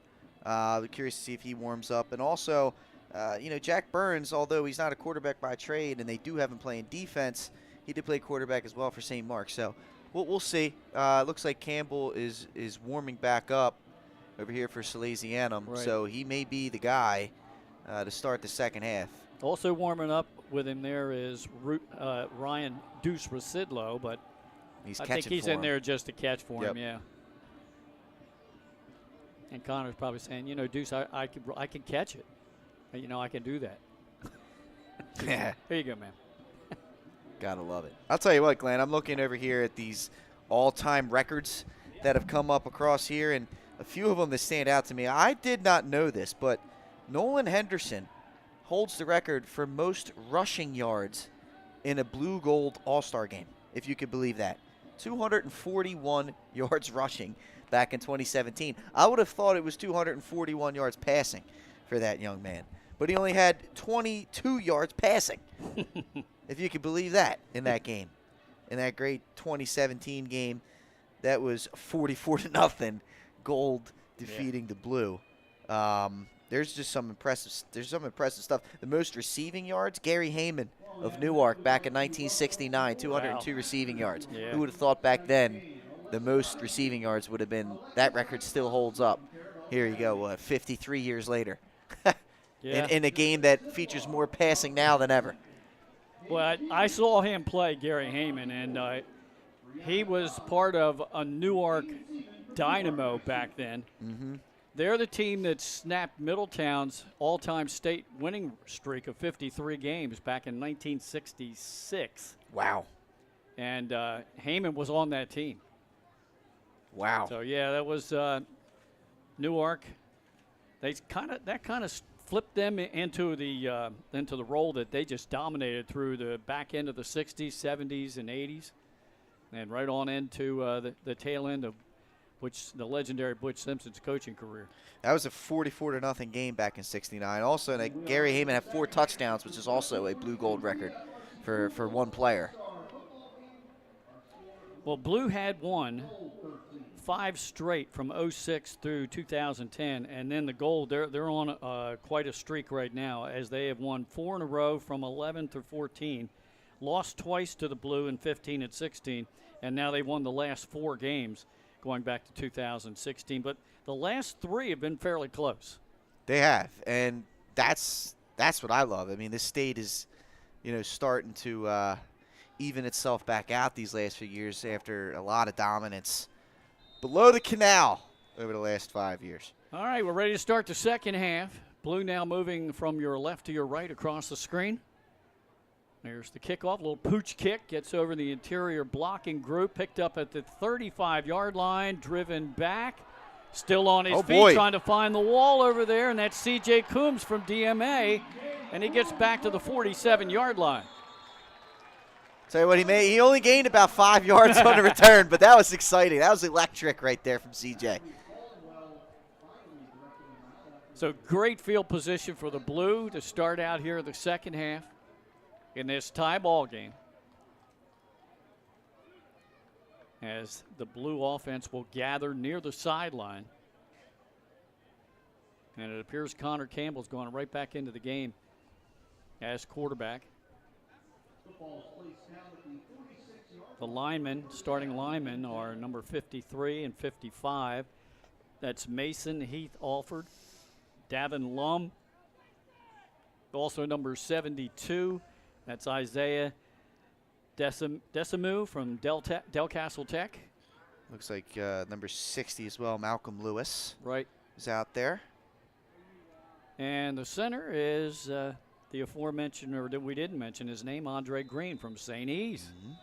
Your alma mater. It's correct. Andre, he had himself quite the year this year. He was very, very impressive for the runner-up. Oh, hook and lateral. Yep, hook and lateral, and the goal was aware of that, and a good tackle made by Devin Wilson of Apo High. Yeah, I'll tell you what, 2 dangerous players right there. They hit Hollingsworth. You're anticipating all the attention going to him, and then the flip out to Devin Green. But like you said, just good defense right there by the goal. Still a gain of about 7 yards on the little trickeration. Like I said, the second half should be fun to watch from a coaching standpoint, Glenn. See what kind of adjustments these staffs make, and if they start to open the playbooks up a little bit. High formation, Drumgo the fullback. Give us to the second back through, hit right at the line of scrimmage. You mentioned it earlier in the first half, Pat. The interior line for the Gold has been so hard to run on. It just really is. I mean, you go up front with Bartlett, Derek Burke, James Kilby, and these are all guys are all in the rotation. J.J. Parker Cannon, as well as Elijah Alexander. I mean, that rotation is just elite up front. And I can't forget also Michael Santos of St. George's, number 51, who's out there right now. They just go through 5-6 of those guys and keep flipping through them, and they're making big-time plays. That last carry was by Johnny Beverly Davis from AI. Now back to pass, throws in the near flat, completes for a first down inside the gold 40-yard line and completed to Drumgo. I'd like to see Drumgo get a little more involved. Like I said, I mean, at Caravel, he did everything. He I believe in the playoff game that we did, he had about 38 carries in that game. He can definitely tote the load. That's only his second touch of the game. Gained about 10 yards on that pass play down to the 39-yard line of the gold. Just underway here in the second half. Empty backfield. Campbell rolls right and can't quite connect with the wideout over there. It was behind him and incomplete. Rushed to throw on that one. That was a nice route run. I believe that's Coombs. And Connor kind of got his footwork a little bit off and probably should have just took his time and made sure he had his feet set before letting that one go. Brings up second down and 10. Two receivers to both sides of the field. Empty backfield again for Campbell.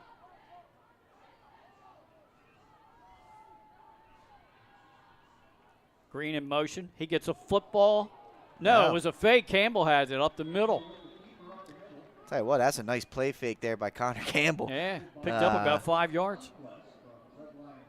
That's a good play call, too. I mean, you had Alexander came up and was about to blow Green way up on that one. Elijah Alexander came through there and hit Jordan Green in the backfield. And then after the play was over, a little show of sportsmanship. They gave each other a little handshake. All right, third down and 5. Again, empty backfield. Campbell, two-step drop. There's their flat. Ball's deflected in the air and caught, but there'll be a loss back to the 40. Yeah, it's one of those where, Green probably, the coaching moment, hey, you see that up in the air like that, just knock it down, especially if you got to run back for it. But that was dangerous. And he could have saved a touchdown there by the defense. Yeah. So that goes as a reception and a loss of 4 yards. Brings up fourth down and 9. Looks like they're going to go for it here. Yeah. Glenn. Coming into the huddle late is C.J. Coombs. He's going to split to the far side of the field along with Chukwuka. This time a blocking back in the backfield for Campbell. He steps up in the pocket, throws downfield. That's going to be picked off inside the 15-yard line. Abbott. He kind of tripped up a little bit, and he's going to get all the way back to the 30-yard line. Penalty marker, Glenn. Let's see what it is. That's Gunnar Abbott on the interception. Yep, from Taking Sussex it back Central. to the 30. And we've got a flag at the gold 42-yard line. Let's see what they call here. I didn't notice when it was thrown, so I'd be curious to see if this is going to be after the interception or. Right.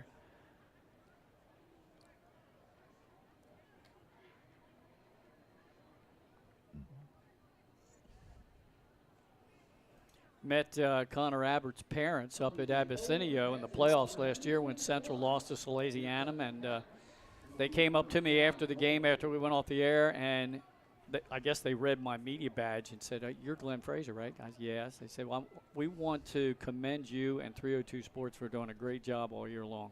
Oh, that is fantastic. It's one thing to hear it, even from your peers, but to hear it from the family members. Yeah. Means a little something extra. It definitely does.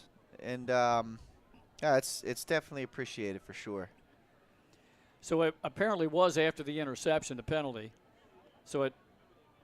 Yeah, it was declined. The penalty was declined, right. Glenn. So, yeah. Backs up the gold to where they were after the INT at the 30-yard line. Saxon. Yep. Back into quarterback. Hands off to Brock Connor. And manages to dive forward for a couple of yards. I tell you what, that's a nice second effort there by Connor. Lowering the shoulder a la Ryan Van Brandt, as we saw in the first half, and push forward, turned a 2-yard gain into a 4-yard gain. Yeah, he has unofficially 2 carries for 7 yards in the game. Predominantly built like a fullback. 2nd down and 6 for the Gold. Saxon in the gun.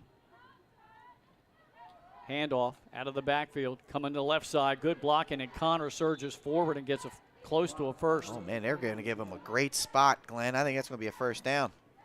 Nice blocking on the left side. Opened up a good hole for Brock Connor to ramble through. He gets 6 in the first.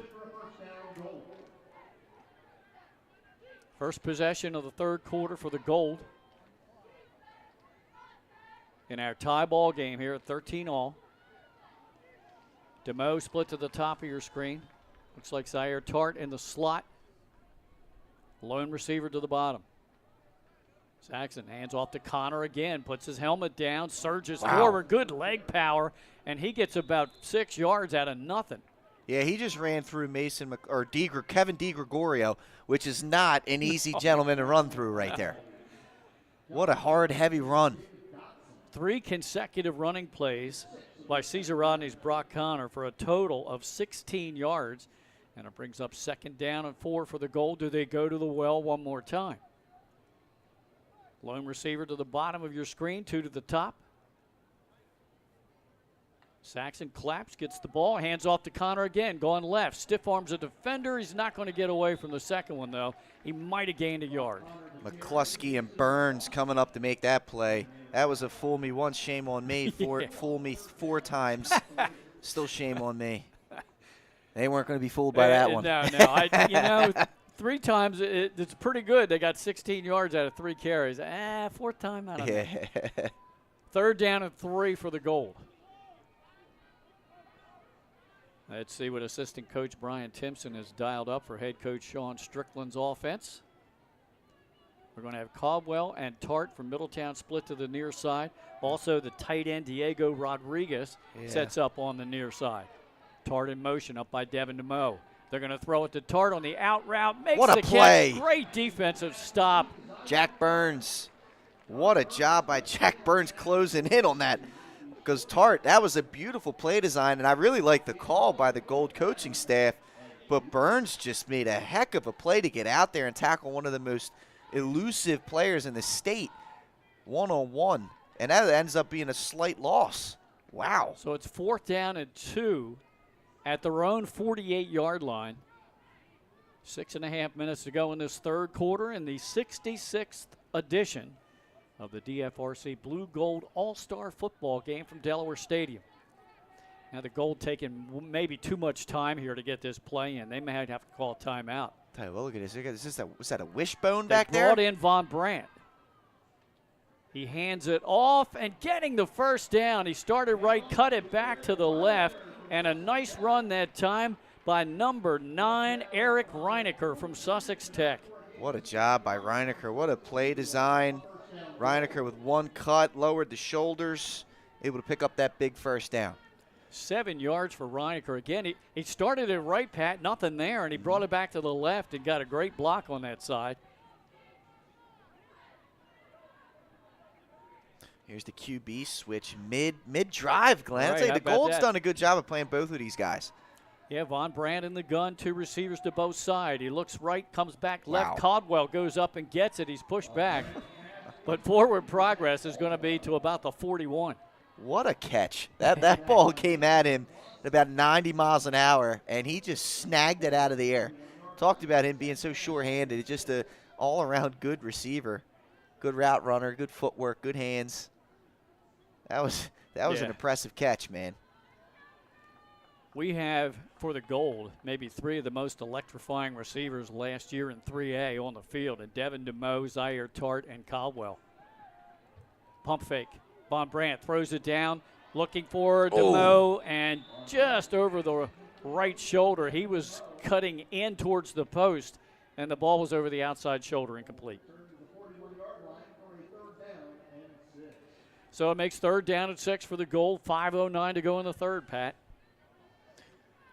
Tell you what, this the second half has lived up to what we were hoping for. Competitive ball game, back and forth. It's going to come down to, tell you what, man, it may take maybe 1st to 20 wins here. Seriously, I mean, the defenses have stepped up. Yes, they have.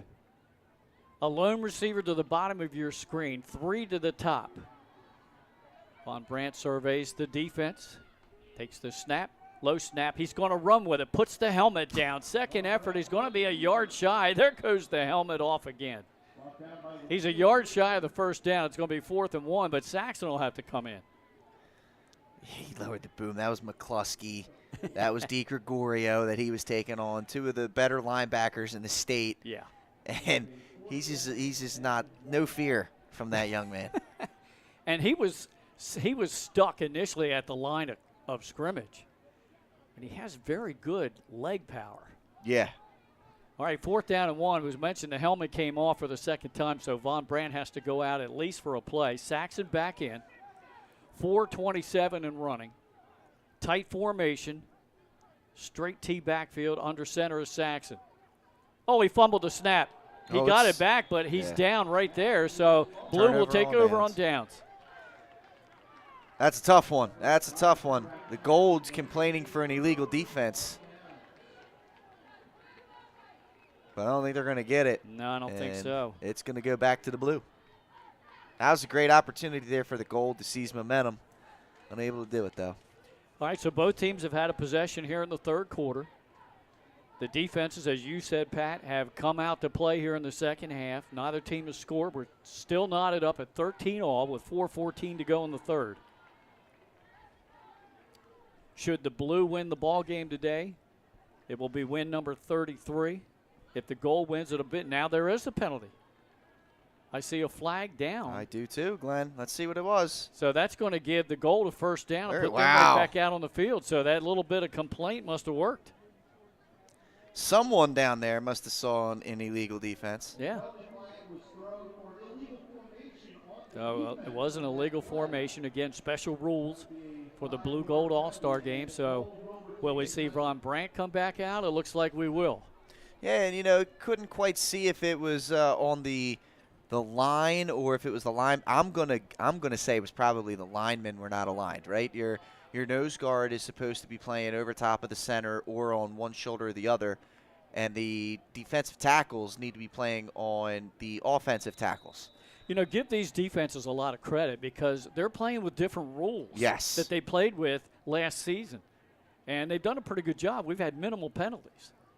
On Brandt, play action. He's got back him. To pass, looks in the corner, and what a catch made at the 9-yard line by number 10, Elijah Alexander of St. George's. What a play. Alexander's made tremendous plays on defense. And right there, he boxed out the safety. He just boxed out the safety. I want to say it was Burns on defense, and he just boxed him out with his body and caught the ball into his shoulder pads. It was a okay throw from Von Brandt, but the play was made there by Alexander. It what was a almost job. like a basketball move, huh? He was boxing him out, yeah. man. Posting up. First and goal from the 10-yard line for the Gold, trying to break the tie. 21-yard pass play from Von Brandt to Alexander. Tight formation, straight T backfield. Double tights. Give us to Reinecker, but we have a whistle and a flag before the before the play gets underway. We also had a big fella, big hog molly in there at fullback, Glenn. Number 54, Connor Bartlett was lined up at fullback. It looks like this 5 yards is going to go against the Gold, so it'll be first and goal from the 15-yard line. 3:33 to go in this third quarter in a tie ball game. Glenn Frazier alongside Pat Carriantes, who's wearing dual hats, producing and analyzing. Mike Lang on camera. All right, let's see what the Gold comes up with to try to get some of this back and make it a manageable second and goal. Same formation, Pat. Play action. Rolling near side, under pressure, throw into the end zone. It's going to be a jump ball and batted away. Chukwuka comes up with the block there. They're going up top again for Alexander. And Von Brandt just put that one up there. Hey, man, go make a play for me. He had a couple of defenders getting ready to really hang right all over him. And he delivered the pass, gave his receiver an opportunity to get it. On the incomplete, second down and 15. Let's see if the Gold stays with this tight alignment or they now spread it out a little. Yeah, we'll see. But I'll tell you, that was a heck of a play by Chukwuokcha. Yeah. I mean, that just – he went up there and knocked that ball away against the bigger offensive player. You know, we can start calling him by his first name, Osi. Osi, yeah, he's making great plays. He's had a very good ball game. Now a little bit of confusion on the part of the Gold. You're going to go quads over here. Yep. That usually means a screen. Let's see what happens. It is a screen. Or I think they were double passing. If that a backwards pass, I think it is, the Blue Glenn. has the ball. I think that's how it should be ruled.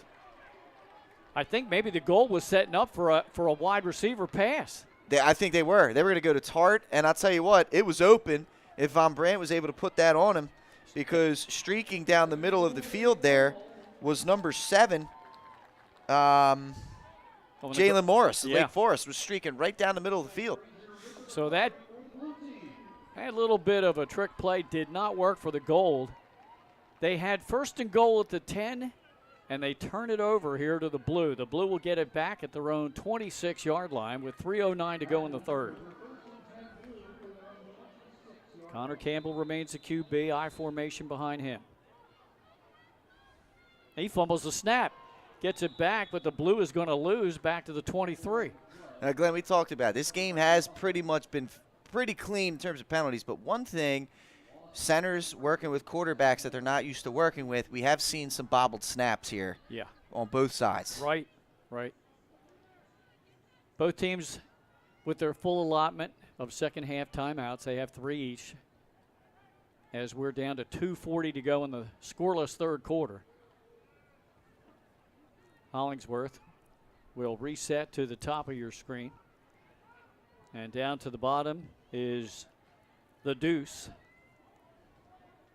Rasidlo down here at the bottom. It's a handoff in the backfield, and hello, right there to greet the ball carrier was J.J. Parker Cannon from Laurel. What a job by Parker Cannon. He just absolutely ripped through the line there. And again, that defensive front for the Gold team has really been winning the battle for the majority. Outside of that first drive of the game, Glenn, they've absolutely dominated up front defensively. How about a loss of about 5 yards there? That was Drumgo on the carry, if you could call it a carry.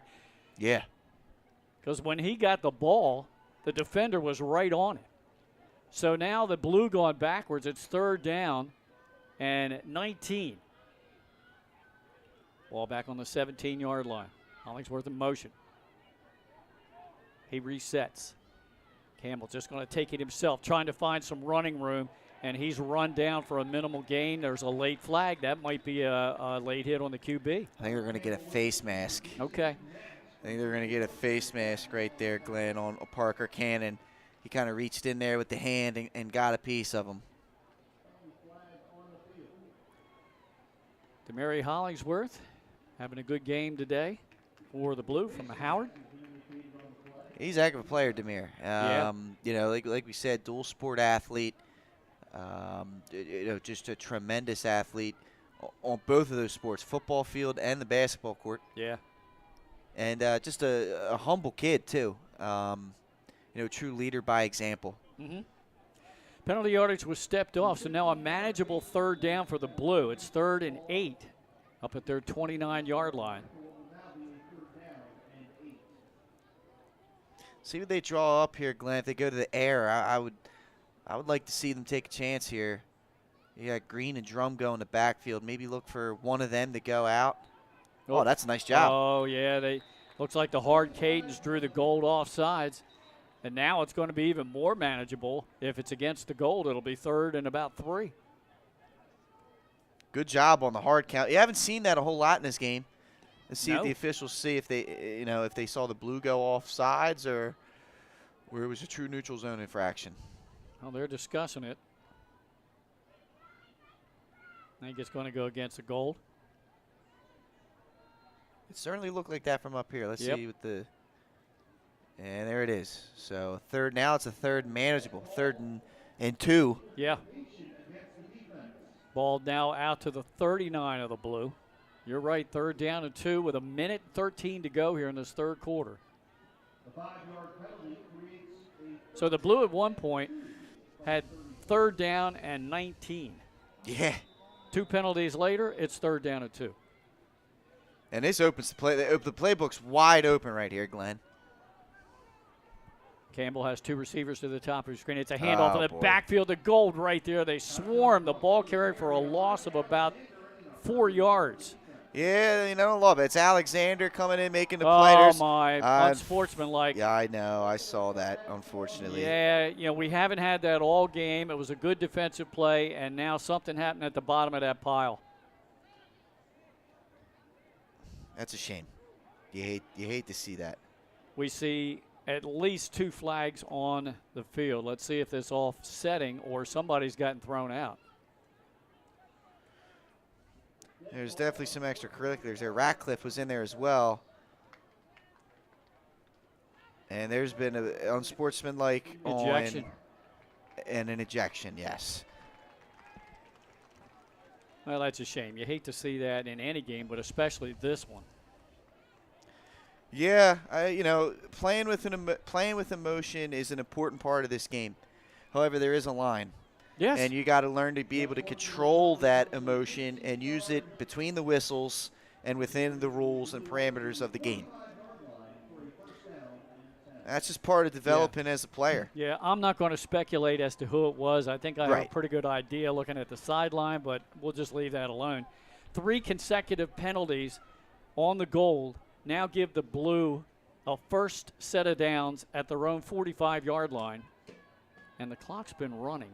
I would thought it had been stopped during that penalty. Wow, I know. It's down to 26 seconds. Wow. Man, there's the stoppage. This should be a 46. Yeah, they just reset it to 40. Yeah, they were running the clock during an unsportsmanlike penalty. Yeah, you got to wait to the chain. You got to wait for the official to give you the go-ahead. Right.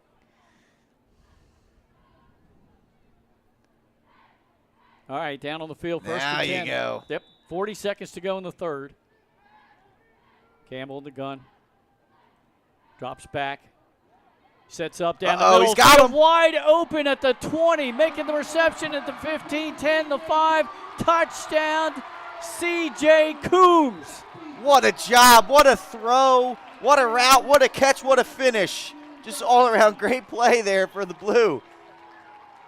I don't know if that was busted coverage or what, but Coombs was wide open in the middle of the field. Yeah, I'll tell you what, man, he showed off the Jets too after the catch. What a play by the DMA standout. 55-yard touchdown pass play to break the tie right at near the end of the 3rd quarter. It's now 19-13, and Blue setting up for the extra point.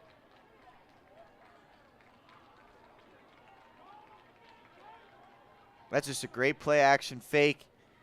Great job by Campbell noticing it. And the defense got sucked in. Coombs was able to get to the middle of the field. Looked like a busted coverage, like you said. Maybe a cover 3 and the safety bit on the run. Yeah. Usually that's what ends up happening. That's how you end up seeing a guy streaking down the middle of the field. The corner's got his 3rd thinking he's got help in the middle of the field, and there was just no one there. Yeah.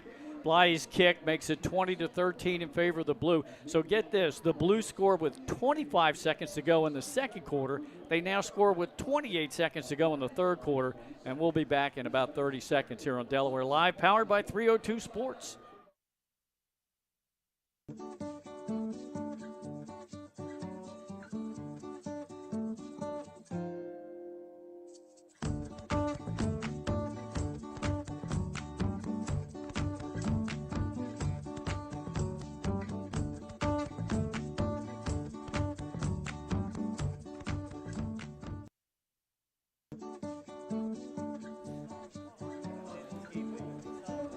Who?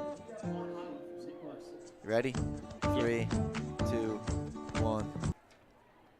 55-yard touchdown pass after 3 consecutive penalties against the Gold took the Blue from a 3rd and 19 deep in their own end, giving them a fresh set of downs at their own 45-yard line. And Connor Campbell takes advantage. 20-13 with just 28 seconds to go in the 3rd quarter. The kick goes deep, and it will go into the end zone for the automatic touchback, so the Gold will get at their own 20. It's an impressive kick right there. Yeah, Bly really got his leg into that one. as the wind has picked back up again, now blowing a little bit from our left to our right, north to south, if you will. At halftime, the flag was completely limp. It was, yeah. It's kind of picked up a little bit, like you said, Glenn. It's going to cool off a little bit, which is good for, for these players.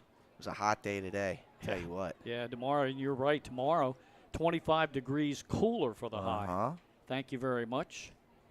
It's a good day for the Lynx, right? Yes. Good day for the Lynx, Glenn. Yeah. All right, ready to go. Gold had a really good drive last time as they turned it over on a fumble. Give up the middle to Zamir Gardner. What a one-on-one tackle made down there by number 54 for the Blue. That's Frazier from Howard. Yeah, Wakil Frazier is one-handed. Let me rip you down here, sir.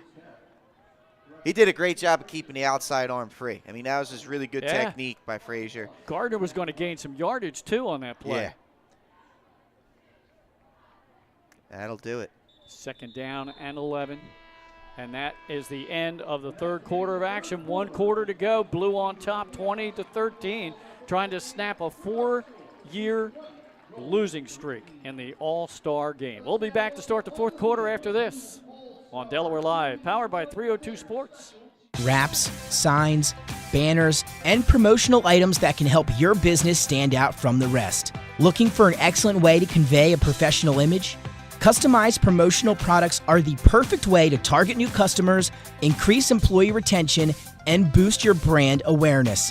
Let the professionals at Cassidy Graphics bring your advertising ideas to life. Give them a call today at 302-326-2412. Again, that number is 302-326-2412. Again, Cassidy Graphics brings your advertising ideas to life. Wraps, signs, banners, and promotional items that can help your business stand out from the rest. Looking for an excellent way to convey a professional image? Customized promotional products are the perfect way to target new customers, increase employee retention, and boost your brand awareness. Let the We're back here to start the fourth quarter. Gold will have the ball. 2nd down and 11 at their own 19-yard line. Trailing the Blue by a score of 20-13. Here we go. Here's the blue cheerleaders show here, Glenn. We've seen the yellow earlier. We've seen gold earlier. We're going to wait. We're going to wait till the cheerleaders have done their routine before we get going with football again. That's what the head referee just said. Wow. Terry Handy. And if we mentioned all the cheerleader names from both the blue and the gold squads, I said outstanding honor for them to be selected for this All-Star game. We also announced the ambassadors, the buddies, the trainers, the band members. There they are, the blue squad, getting a rounding ovation. All right. I'm ready to go. I'm ready for football again, Glenn. Yeah, well, let's hope we have a fourth quarter to mimic the second quarter when we had 3 touchdowns. Let's see. Saxon in a quarterback for the Gold. Got to get the back to pass. Look center of the field. No, actually, he looked to the far sideline. Looks like he's out. His foot was out, Glenn. It looks like they're saying the foot was out. Yeah, incomplete. That was intended for Lake Forest Jalen Morris. It's a nice idea. I kind of like that play. It would have set up a nice 3rd and short, but Morris a little too close to that sideline. Had good coverage on him as well. Tight coverage out there. So now 3rd and long for the Gold. Already down a touchdown.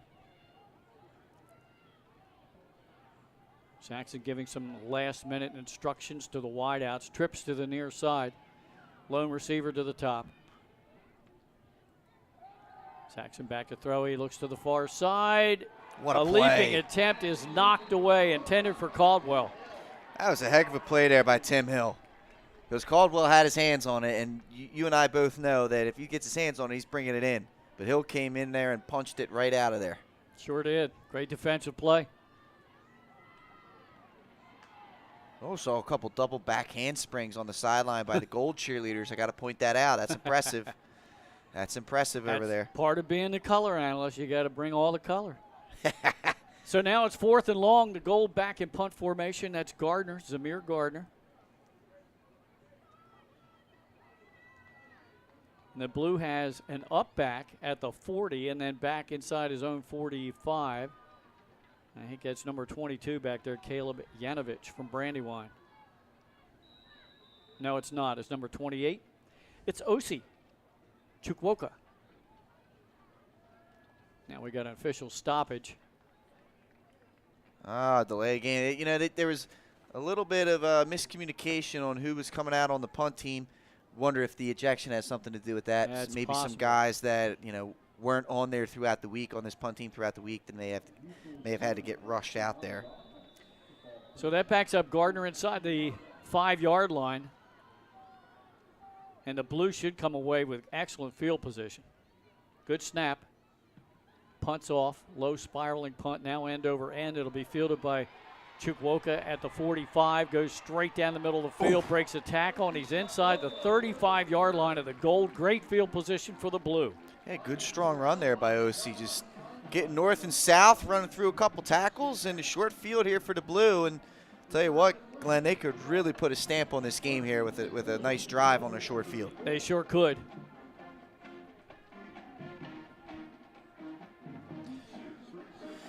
We'll see what this offense does coming out here. If they take a few shots. Look at Brett Smick coming out, number 7. He's a St. Elizabeth Viking. He looks like he's going to be lined up as an H-back or a tight end. During the year, Right. he was the quarterback for the Vikings. He's out here at tight end right now for Connor Campbell. Number 7 in blue is Smick. Campbell takes a low snap, throws it to the far flat, completes it to Hollingsworth. Short tackle made, but he gets inside the 25 to the 23-yard line. Hey, look, Javier White's a heck of a football player out there, a heck of a cornerback, but Demir Hollingsworth, he's got to be a top 5 most dangerous player in the state of Delaware with the ball in his hands. That's a really nice job by White. It's a first down, but there's a lot of guys that don't even make that play. Yeah. And Hollingsworth's tiptoeing into the end zone. So one play, and the blue now almost in the red zone. They're at the 24-yard line of the gold, just underway in the 4th quarter. Campbell takes the snap, hands it off. Stutter step move in the backfield, and then a tackle made. Tackle by number 32 of the gold. On number 3, Keyshawn Drumgo, making the stop, was Kyler Weaver of Laurel. Great job coming up by Weaver, making the play. Drumgo's not an easy guy to bring down, and he just stuck him. Yeah, no gain. You don't see that from Keyshawn. I mean, Keyshawn, like I said, during the year, was just running through everybody. Calling a lot of Laurel names for the gold on defense in this game tonight. And that was the thing, right? They obviously are a state championship program, and you know they were a highlight defense throughout the year. Fakes the handoff, throws downfield, completes the pass inside the 5-yard line. Connor Campbell does, and on the reception is the Deuce. Rizidlo. Tell you what, that's the Salesianum connection right there. Tenue neck Dimmy Tom inside the 5-yard line on that play right there, Glenn. Be who you are and be that well. That's a 23-yard pass play to set up 1st and goal at the gold 1. And now Gold wants to call a timeout and talk about the defensive strategy here. Like you said, this is a very big score coming up. It's huge. It's huge. You gotta try and force a field goal here if you can.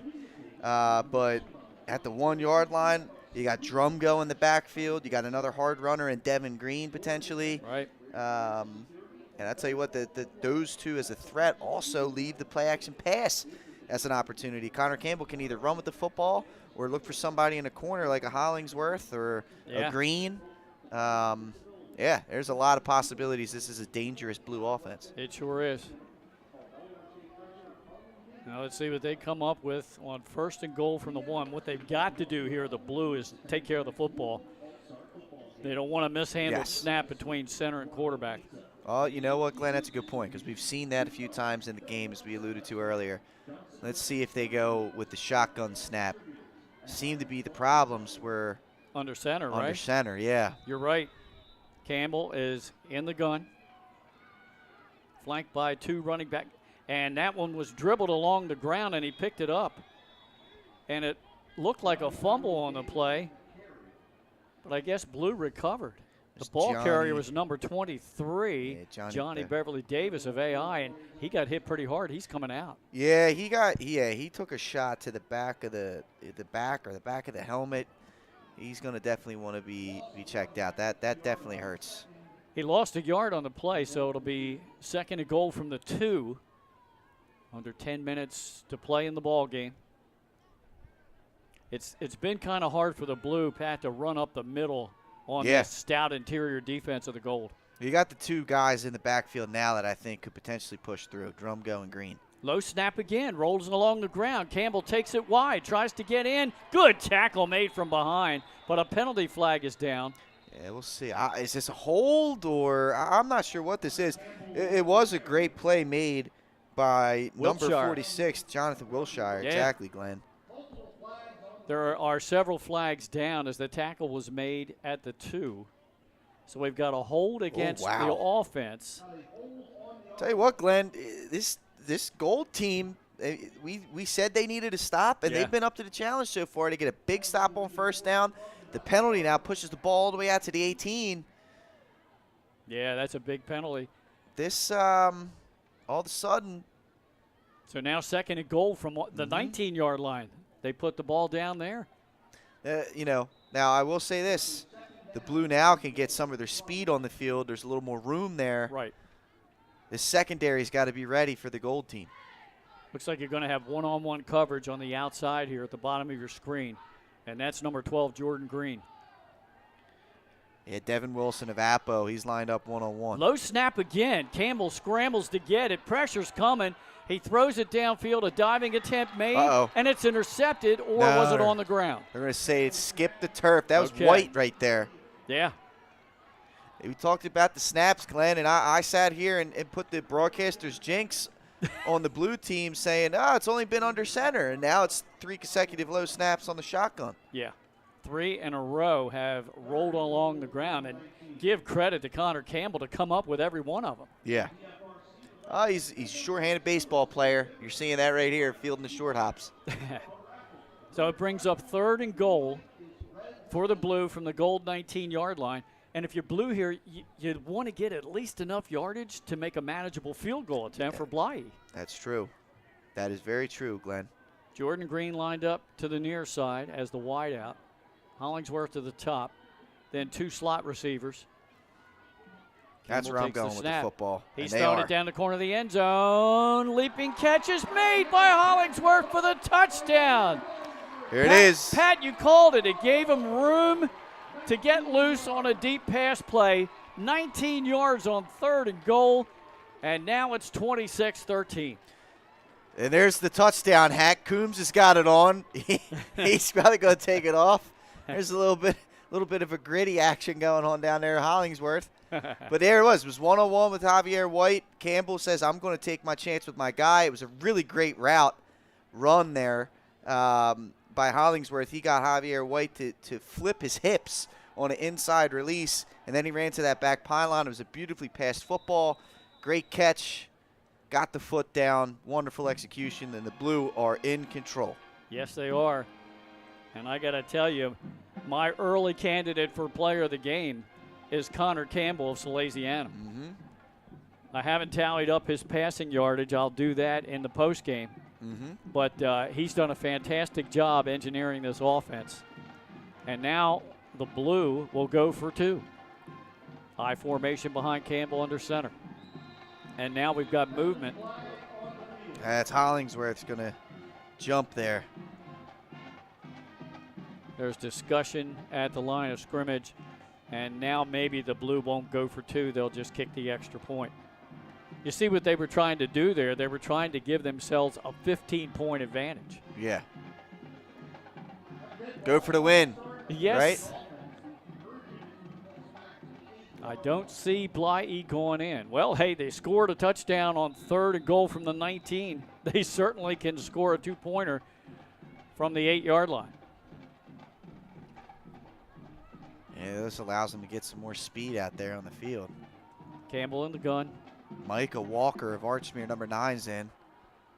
Campbell rolls near side. Now he stops. He throws the pass. It's a jump ball, and it's intercepted by the Gold. And that'll be a dead ball in the end zone. So the 2-point conversion fails, but it's a 13-point lead for the Blue over the Gold. The Gold is yet to score this half.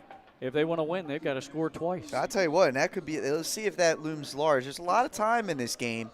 And, Glenn, I'll tell you what, the Gold's one decent return here in a couple of, deep offensive plays from pulling within, 6 or 7 points with still a decent amount of time left. So they're going to want to score quick because you got to anticipate, the Blue getting another possession and you having to get a stop with some time coming off. But they're still within this one. They're still right there. Now, the Blue has scored 4 offensive touchdowns in the game. The Gold has scored 1. Yeah. The other one was special teams. Yeah. They've driven the ball. They've gotten down inside the red zone, but they kind of shot themselves in the foot a couple of times with mistakes.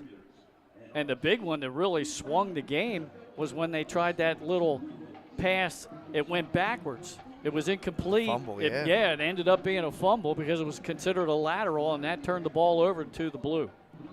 All right, under 9 minutes to go in the game. Brandywine's Blythe to kick off. Let's see if he goes deep or kicks it short. High end over end. It will be taken by one of the up return men at the 20-yard line. Now White flips it back to Zaire Tart. Tries to get up the sideline, and he's bounced out near the Gold 30-yard line. How about that, Glenn? Javier White fields it, goes upfield. And he's like, I'm going to pitch it back to my guy, and then I'm going to go lay the wood as a lead blocker. What a job there. I like these guys, man. These guys are so good with the football. Yeah. Both teams have great return men. That's unselfishness. It is. On the part of White. That's almost like an assist in basketball. It's like, Almost. I had the open 3, but I'm not going to take it. Here you go. Yeah. You take it. Curry. Yeah, give and go, right? It was I'm going to give it to Seth. Yeah. I'll tell you what, that kind of reminded me, too. It was like a little bit of rugby sevens going on back there. Yeah. All right, Gold's offense out on the field now. Von Brandt will be the quarterback from Apo. We're going to line up. Oh, here's that little bit of the diamond formation to the top of your screen. Well, that's where they turned the ball over last time. Lone receiver to the bottom is Devin DeMoe. That's where I'm going if I'm them. Low snap. Von Brandt gets it. Pump fake. Now he throws and over the head of the intended receiver, incomplete. I think that was intended for Hignett of Seaford. Yeah, it looked, and it was just a little too high again. It's happened a couple times. Just unable to connect. I think that was Dalton. Yeah, Dalton Hignett.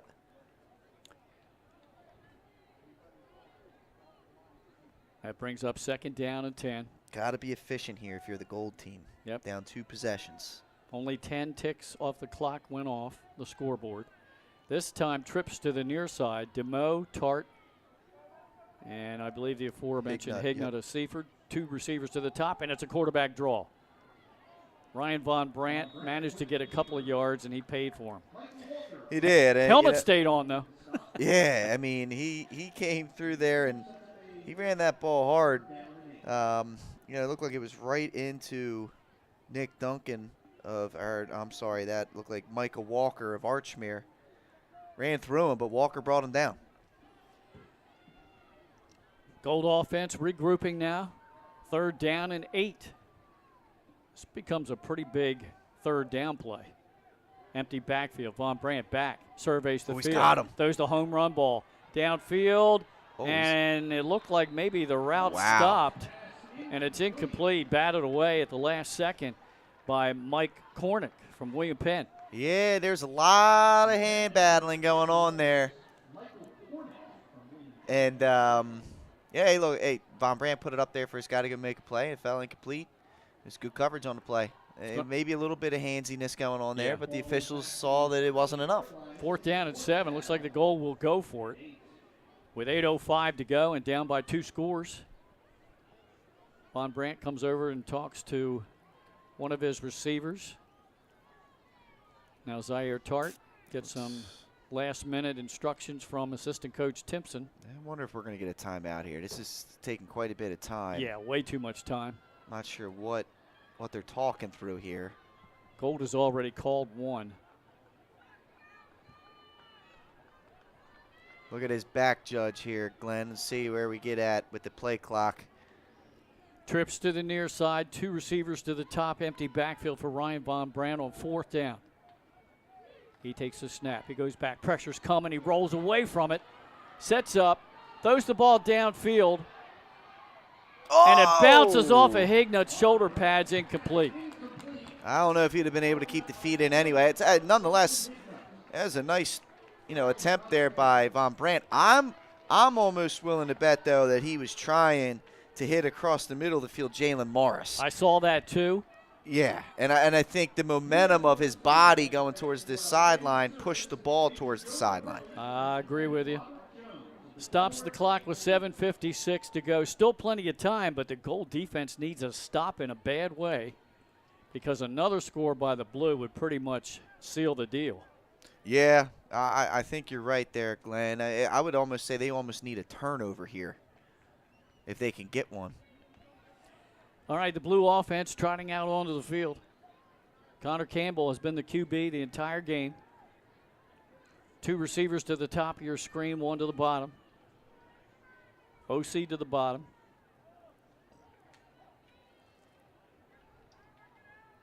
Jordan Green in motion. Pass to him, catches it, eludes a couple of defenders, and is finally tackled and brought down after a couple of yard gain. And wrapping him up was Mike Santos from St. George's. Boy, there's a defensive stud. He had a heck of a career at St. George's Vo-Tech. Yes, he did, and he came up and made a nice open field tackle. There was a penalty on the field. I'm wondering if this is going to be holding. We'll see.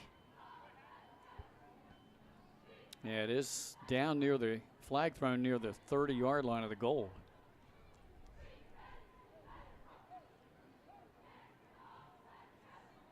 Officials discussing it down there. Terry Handy's the referee. Tom Farrow, the umpire. Robbie Reed, the head linesman. Line judge is Wayne Hurd. Side judge is Nelson Burbage. The field judge is Charlie Gibbs. The back judge is Al Tunnel. Jim Ferguson is the field spotter. Go ahead. Yep. No, I was going to say they negated it, Glenn. Okay. Waved it off. Waved her off. All right. So on the play, a 1-yard gain on the pass play. 2nd down and 9. And now the clock will restart. It was running before the official said it. It was running before that. Much to the delight of Blue fans. That's true. And the dismay of the Gold fans. Empty backfield. Campbell takes a snap. Pressure coming off the right edge. He's got to go. Runs away. Now he's going to tuck it. And gets the first down out of bounds at the no, they're going to mark him out at the 29. I thought he got a yard or two past that, but the side judge was right there. Smart play there by Connor Campbell, using his speed, using the jets. The whole entire secondary cleared out, and he was able to get wow, yeah, you said it, Glenn. Yeah. He's short somehow. Yeah. I thought he had it too, but. Yep, 8-yard gain, Pat, so it brings up 3rd down and a yard. Campbell got the play from the sideline. Jordan Green will check out of the offensive lineup. Let's see if they put some extra beef out there.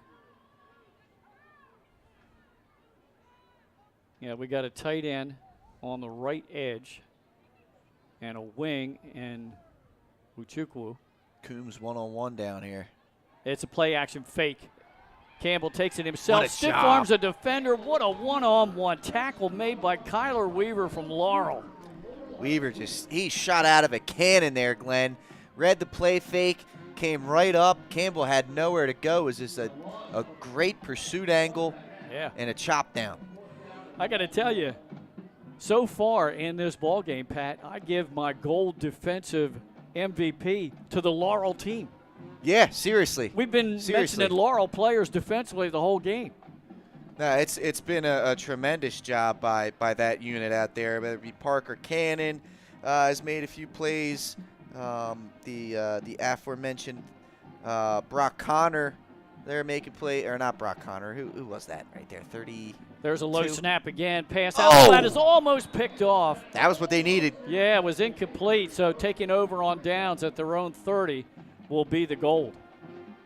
That was what they needed. Kyle Weaver, apologies there. That's okay. Javier White of Laurel as well, defensively. Yeah, that right there, Glenn, that could have been the table turner. Yeah. If they were able to convert that one. Avery Copes had no one in front of him if he was able to catch that. we may have a 7.6 point game if he was able to hold on to that one. Yeah, it looked like it might have been a pick six. Connor Campbell has some good wheels, though. He might have run him down. He might have. Nevertheless, the Gold has 6:14 left in the game. They need to score twice. I'm surprised they really haven't gone that much to Devin DeMoe on a deep route or Zaire Tart, the two speed burners. Yeah. And give credit to the defensive secondary of the Blue. They've covered him up pretty well. And both those players, now Tart goes in motion to the top of your screen. Von Brandt looks his way, throws it out there, and it's broken up nicely. Tell you what, that was a nice job making a play on the football by Michael Kornick of Penn.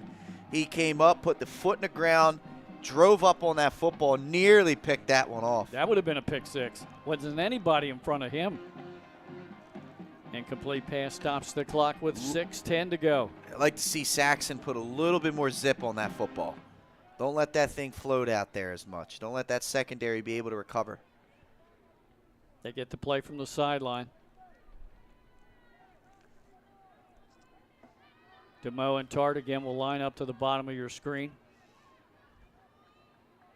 Rodriguez is in it at tight end. The running back is Reinecker, and he flanks Saxon in the backfield. Saxon back to throw. DeMoe, he got to hold on to that a little bit longer. So, young man, you had an 11 streaking down the field wide open. Yeah. Instead, he went to Rodriguez in the near flat, and he was triple teamed and incomplete.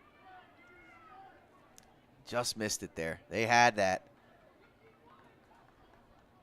That's what I said. I can't believe that they haven't tried to go deep to one of those two players. Two of the fastest receivers in the state of Delaware. All right. Incomplete pass. 6:05 to go. 3rd down and 10 from their own 31-yard line. This may be the play of the game, Glenn. Yeah. Cavalier connection, split to the top of your screen, Caldwell and Tart. Now DeMoe will join them. He'll be the slot receiver. There's a timeout going to be called. I think Gold had to take one there. They have one left, and we'll take a timeout and step aside with them. We'll be right back after this. It's 26-13 Blue with 6:05 to go on Delaware Live, powered by 302 Sports. High Five Hospitality was founded in 2004 when 3 guys teamed up to introduce the Buffalo Wild Wings franchise concept to Delaware. They now operate 8 Buffalo Wild Wings, 6 locations throughout Delaware, and 2 locations in Maryland. B-Dubs has weekly and game day specials on their delicious food and beverages. Stop in one of their convenient locations today. The Stone Balloon Ale House features a unique blend of crafted food and an array of spirits, all flavored with a dash of nostalgia. Our culinary mantra is comfort food playfully reimagined, and we prepare seasonal favorites that strive to please the palate and resurface a memory.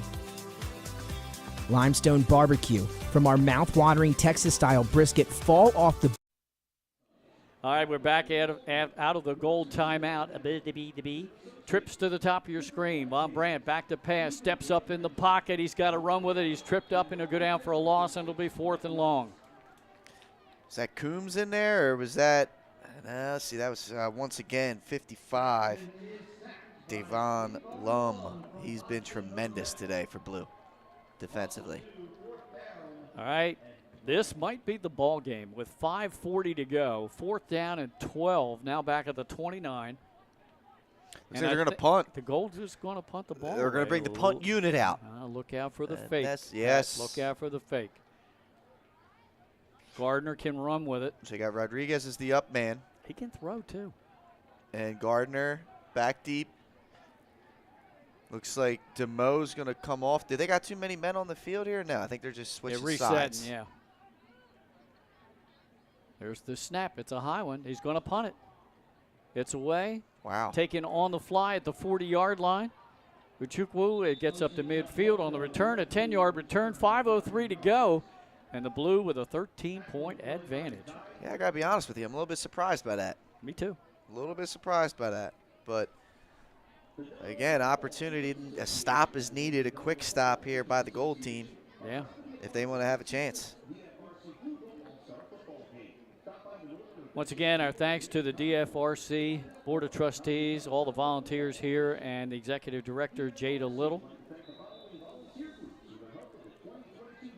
And if you want to contact the DFRC to volunteer, or if you want to submit a grant request, you can call them at 302-454-2730 or email info@drfc.org.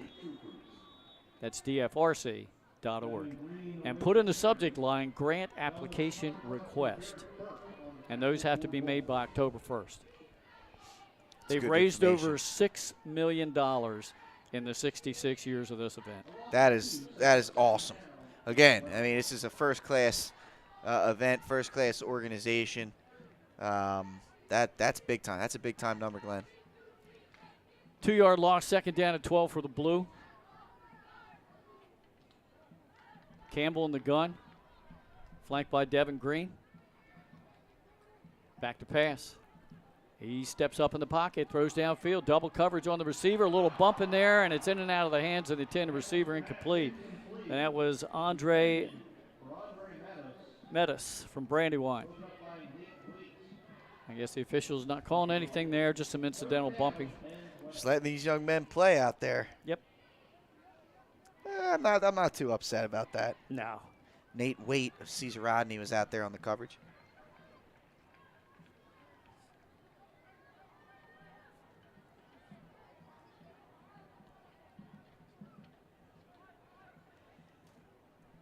We'll tally up some unofficial stats for you after the game, but I think that Campbell is, if he's not at 200 yards, he's almost there passing. We're going to see, and that's going to put him up there in the record books close. Fakes the handoff, takes it himself up the middle. Oh, hit hard. That's going to be a loss of another yard or two. And he just ran into and said hello to goal defender number 54, Donovan Mack from St. George's. Mack's played a good game too, Pat. He has. This whole entire defensive unit from the Gold has done a good job. They've had some short fields they've had to defend, and honestly, that's been the difference. Blue scoring on 2 short fields. The real struggle has been offensively right here. Let's see if the Gold can generate something on the special teams. Yeah, well, they've got themselves in a situation down by 2 scores where they've had to go strictly through the air. They haven't been able to run the football much. Pretty successful in the first half running the ball. Mm-hmm. There's the snap. Penalty flag is thrown before the snap. That might be a delay of game. It's against the Blue. That'll back Blyie up. Line of scrimmage will now be the Blue 40-yard line, or close to the 40. It's going to be the 42. With 3:25 to go in this one, it's going to take a real miracle here for the Gold to get back in this game. Yeah, it's going to take it's going to take some effort right here for sure. Bly's going to hit this just outside the 30. He's had one blocked. He has another one blocked. And regardless of who recovered it, the Gold will take over on downs in great shape inside the Blue 30-yard line. And that's the second block of the game. Wow, what a play. The Gold will have it right at the Blue 30-yard line, just under 3 minutes to play. Glenn, just for historical reference, okay, most yards gained passing in the Blue Gold game was John Boney of Christiana in 1995, 209 yards. Campbell might be there. Like I said, our stats are unofficial, but I think he is there, and he's probably past that. Something to keep. We'll have to keep an eye on it. All right. Saxon in the gun. Takes the snap. They hand it off to Reinecker. He bounces it outside. Good one-on-one tackle coming up from the secondary to hold him to 2 yards. Jack Burns has made a ton of great plays from his safety position. Coming up, making sure-handed tackles, chasing down big-time athletes. He's been tremendous, the Spartan safety out there, number 15. He has had a game, that's for sure. Tight end. Rodriguez lines up to the left. You got to take a shot here, man. You got to take a shot with Devin DeMoe. Back to pass. There you Saxon, go. he throws it. He looks it's down Tart. in the corner. Oh, just there. off the fingertips of Zaire Tart. And give the defender plenty of credit because he partially deflected that pass. He did. OC got a hand on it. That was a really good ball by Saxon. That looked like it was going to be a touchdown from here, Glenn. Yeah, that was a good timing pass between those two that time, and that was just great defense. Stops the clock with 2:24 to go. 3rd down and 8 for the goal from the blue 28-yard line after the block punt. So what year did you say that was, Christiana? Back in 95? 95. Wow. Yep, John Boney, 209 yards. What's crazy? Saxon back to pass. He steps up, throws that corner route again. This time looking for Tart again. Oh. Diving effort made, and he can't come up with it. Hey, Tart mistimed his jump. He mistimed his jump there. That ball was there. He was open, but he jumped way too soon. Almost had to like try and double jump in the air because he had overshot it. Yeah, I think the time the ball actually got to him, he was already back on the ground. So what's crazy to me is most passes completed, Nolan Henderson in 2017, 21 completions. However, based off of what we have here in our record book, he only threw for 22 yards. What? So something there is I'm not sure. I don't know if maybe Boney. I don't know if Boney ran for 209 and Henderson passed and they're just under the wrong thing or what. No. But something to keep an eye on. Low snap, pressure's coming. Saxon throws middle of the field, screen play. That's going to be swarmed under. The blue will take over on downs with 2:10 to go and counting. It's McCluskey. McCluskey sniffed out the old tight end middle screen. He was not fooled by it. So the blue will get it. The gold only has 1 timeout remaining. The blue can pretty much run the clock out here. We'll see. I'm sure they're going to keep it on the ground. All right, let you go ahead and talk. I'm going to try to unofficially tally up the yardage for Campbell. You got it, Glenn. We got you here. 2:09 to go. Blue team making their way out. And I'm looking for Connor Campbell down there. I don't see him right now. And it looks like Hollingsworth is going to line up behind the center in the gun. Pat, I'll tally it up again in the post game, but unofficially I have Campbell for 210 yards. Holy smokes. 1 yard more. Jordan Green on the carry on the wide receiver sweep. He gained nothing. He lost a yard. What a job there. That was a good pursuit there by the gold defense. So, yeah, unofficially by what we've got here, he beats it by a yard. Yeah. And again, it's yeah, it really would make more sense that Nolan Henderson threw for 21 209, completions for 22 yards. I'm not sure. Yeah, that doesn't sound right. I don't remember. And unfortunately, I wasn't at that game, so I can't. Good tackle. Quarterback Hollingsworth is tackled in the backfield for a loss of about 6 yards, and now the goal will take their final timeout. And running through there and making the stop in the backfield is J.J. Parker Cannon from Laurel. Yeah, we've heard that name a lot, JJ. Yes. He's done a really great job, that's for sure. He's put pressure on the quarterback. He's stuffed the middle on the run. It's been near impossible for the blue to run the ball up the middle. Absolutely. Clock stopped with $1:19 to go in the 66th edition of the Blue Gold All-Star Game. Blue appears to be headed to win number 33 in this series. They have a 26-13 advantage. The gold now out of timeouts. But it's 3rd and long coming up, so the gold will probably get the ball back, barring something unforeseen, but they won't have much time. Another thing we'll have to keep an eye on, who's going to get the most outstanding player and lineman awards, Glenn? The reigning recipients are Aiden Sanchez, the quarterback from Smyrna last year, and Caden Collins, the lineman from Middletown last year. Hollingsworth back. Now he's just going to roll out far right, throws the ball, makes the completion in gold territory at the 48-yard line. That'll be a first down, and the blue can just run the clock. How about that? I don't think the clock started. Interesting. It's at 1:09 right now. We've had a few issues with the clock. It did not start. Great pass play from Hollingsworth. Yeah, Hollingsworth, told you, man, he's a heck of an athlete out there, and he's signed up at quarterback now, flinging the ball 30 yards down the field. Yeah, he took off running, and I think that sucked up some of the secondary and allowed the receiver to get behind it. Yeah, you got to respect it. Beat him. Yep. That's a 20-yard pass play for Hollingsworth. And the Blue can run the clock out now and win number 33 in the series. Oh, there it is. They're going to get Got Coach doused. Belize with the Gatorade bath. It's clear. Clear Gatorade today, Glenn. Yeah, I don't think the Blue has to snap it again. And we're going to come to the end of this 66th edition of the DFRC Blue Gold All-Star Game. No scoring for the Gold in the second half. The Blue will win this one by a final of 26-13. Congratulations to the Blue head coach John Belize from Archmere and their staff. Congratulations to the Gold players, too, for a fine effort here this evening. Coach Sean Strickland and his staff.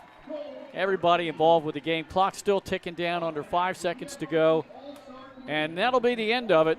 26-13 is your final here from Delaware Stadium. The Blue now lead the series 33-30, and there have been 2 ties. And we'll be back to start our post-game show, Pat, right after this on Delaware Live, powered by 302 Sports. Hi, I'm Scott Kammerer from Sodell Concepts. Today we're at Thompson Island Brewing Company in Rehoboth Beach, Delaware. Come check us out.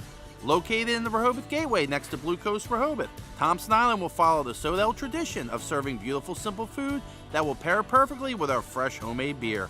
Thompson Island is a perfect place to have dinner with your family, enjoy happy hour with friends at the bar, or spend a day in the beer garden playing bocce ball and ping pong. Thompson Island Brewing Company in Rehoboth Beach, Delaware, open 7 days a week. See you soon. Welcome to Premier Physical Therapy and Sports Performance. We're a locally owned outpatient physical therapy practice with convenient locations in all 3 counties in Delaware. At Premier, we have experienced physical therapists with advanced credentials, but their hospitality, passion, and enthusiasm is what makes the difference for you. Find our convenient locations at premierptsp.com. You may have tried physical therapy, but have you tried Premier? Hi, I'm Scott Kammerer from Sodell Concepts. Today we're at Lupo Italian Kitchen in downtown Rehoboth Beach. Come check us out.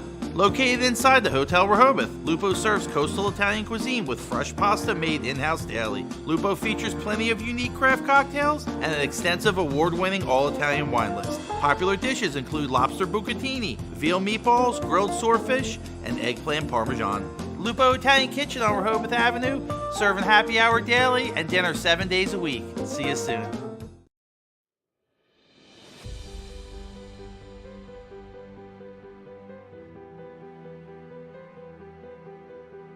How you doing? My name's Mike Cassidy. I'm the founder and president of Cassidy Painting. I started back in 1984, incorporated in 1986. I never had the word no in my vocabulary. If someone called me to do a job, I always said yes. Whether it was a struggle, whether it was 7 days a week, sun up to sundown, it didn't matter. And with that philosophy, we were able to grow to the size we are. We employ close to 80 individuals. We really enjoy being in the family business. I look forward to coming to work every day, and it's so nice to work with the people that we work with in the office. We've really become a family with them. We really create a family experience around here.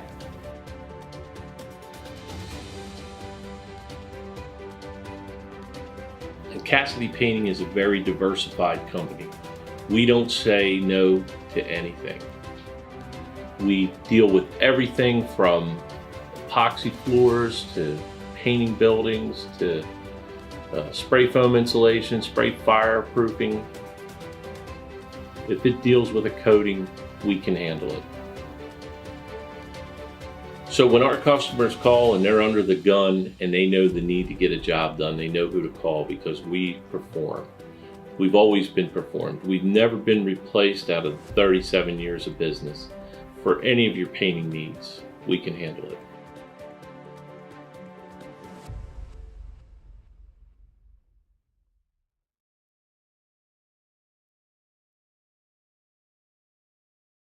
The things that matter most happen right in our own backyard. Our neighbors, our schools, the places we go, and the people we know. And now there's one news outlet where our story is told. Delaware Live. Locally owned, community-based news. Free to every reader, because Delaware's future belongs to all of us. Quality journalism we can trust to help us take on the day. Delaware Live. Our state, our news, our home. Get the assurance that your HVAC system is what you need with Ambience. Ambience provides you with over 25 years of experience in the heating, cooling, and plumbing industry. The team at Ambience Heating and Air Conditioning provides high-quality residential HVAC installations, maintenance, and repairs in new and older homes in the Delaware, Maryland, Pennsylvania tri-state area. You may not realize it, but half of your energy costs go to heating and cooling. Make sure your energy dollars count and call us today for a free estimate. 302-239-HVAC. 302-239-4822. Hi, I'm Scott Kammerer from Soto Concepts. Today we're at Blue Coast Seafood Grill and Raw Bar in Rehoboth Beach, Delaware. Come check us out. Located in the Rehoboth Gateway, Blue Coast features indoor and outdoor dining and serves beautiful, simple food that highlights the flavors of Southern Delaware. With chef-inspired daily specials, an award-winning wine list, and an extensive list of craft cocktails and local beer, Blue Coast is the perfect spot for a night out. Blue Coast Seafood Grill in Rehoboth Beach, Delaware, open 7 days a week year-round for lunch and dinner. See you soon. High school athletics is not what it used to be. The sporting Glenn Fraser and Pat Gariantes back here at Delaware Stadium in the postgame. It's Connor Campbell, I believe, getting awarded the outstanding player. And I told you early on that that's deserved. He played the whole game at quarterback. I have him unofficially for completing 13 of 22 passes, 2 touchdowns, 1 interception, and 210 yards. It's a heck of a day for Connor. And he had to do that because Blue, only one running back had positive yardage rushing, and that was Devin Green, who rushed for 23 yards. The other 4 running backs were -8. Wow. So they only ran for a net of 15 yards gained. So they needed his passing ability and his decision-making. For the gold, Reinecker had 16 yards rushing. Zamir Gardner, 19, 20 yards by the quarterback.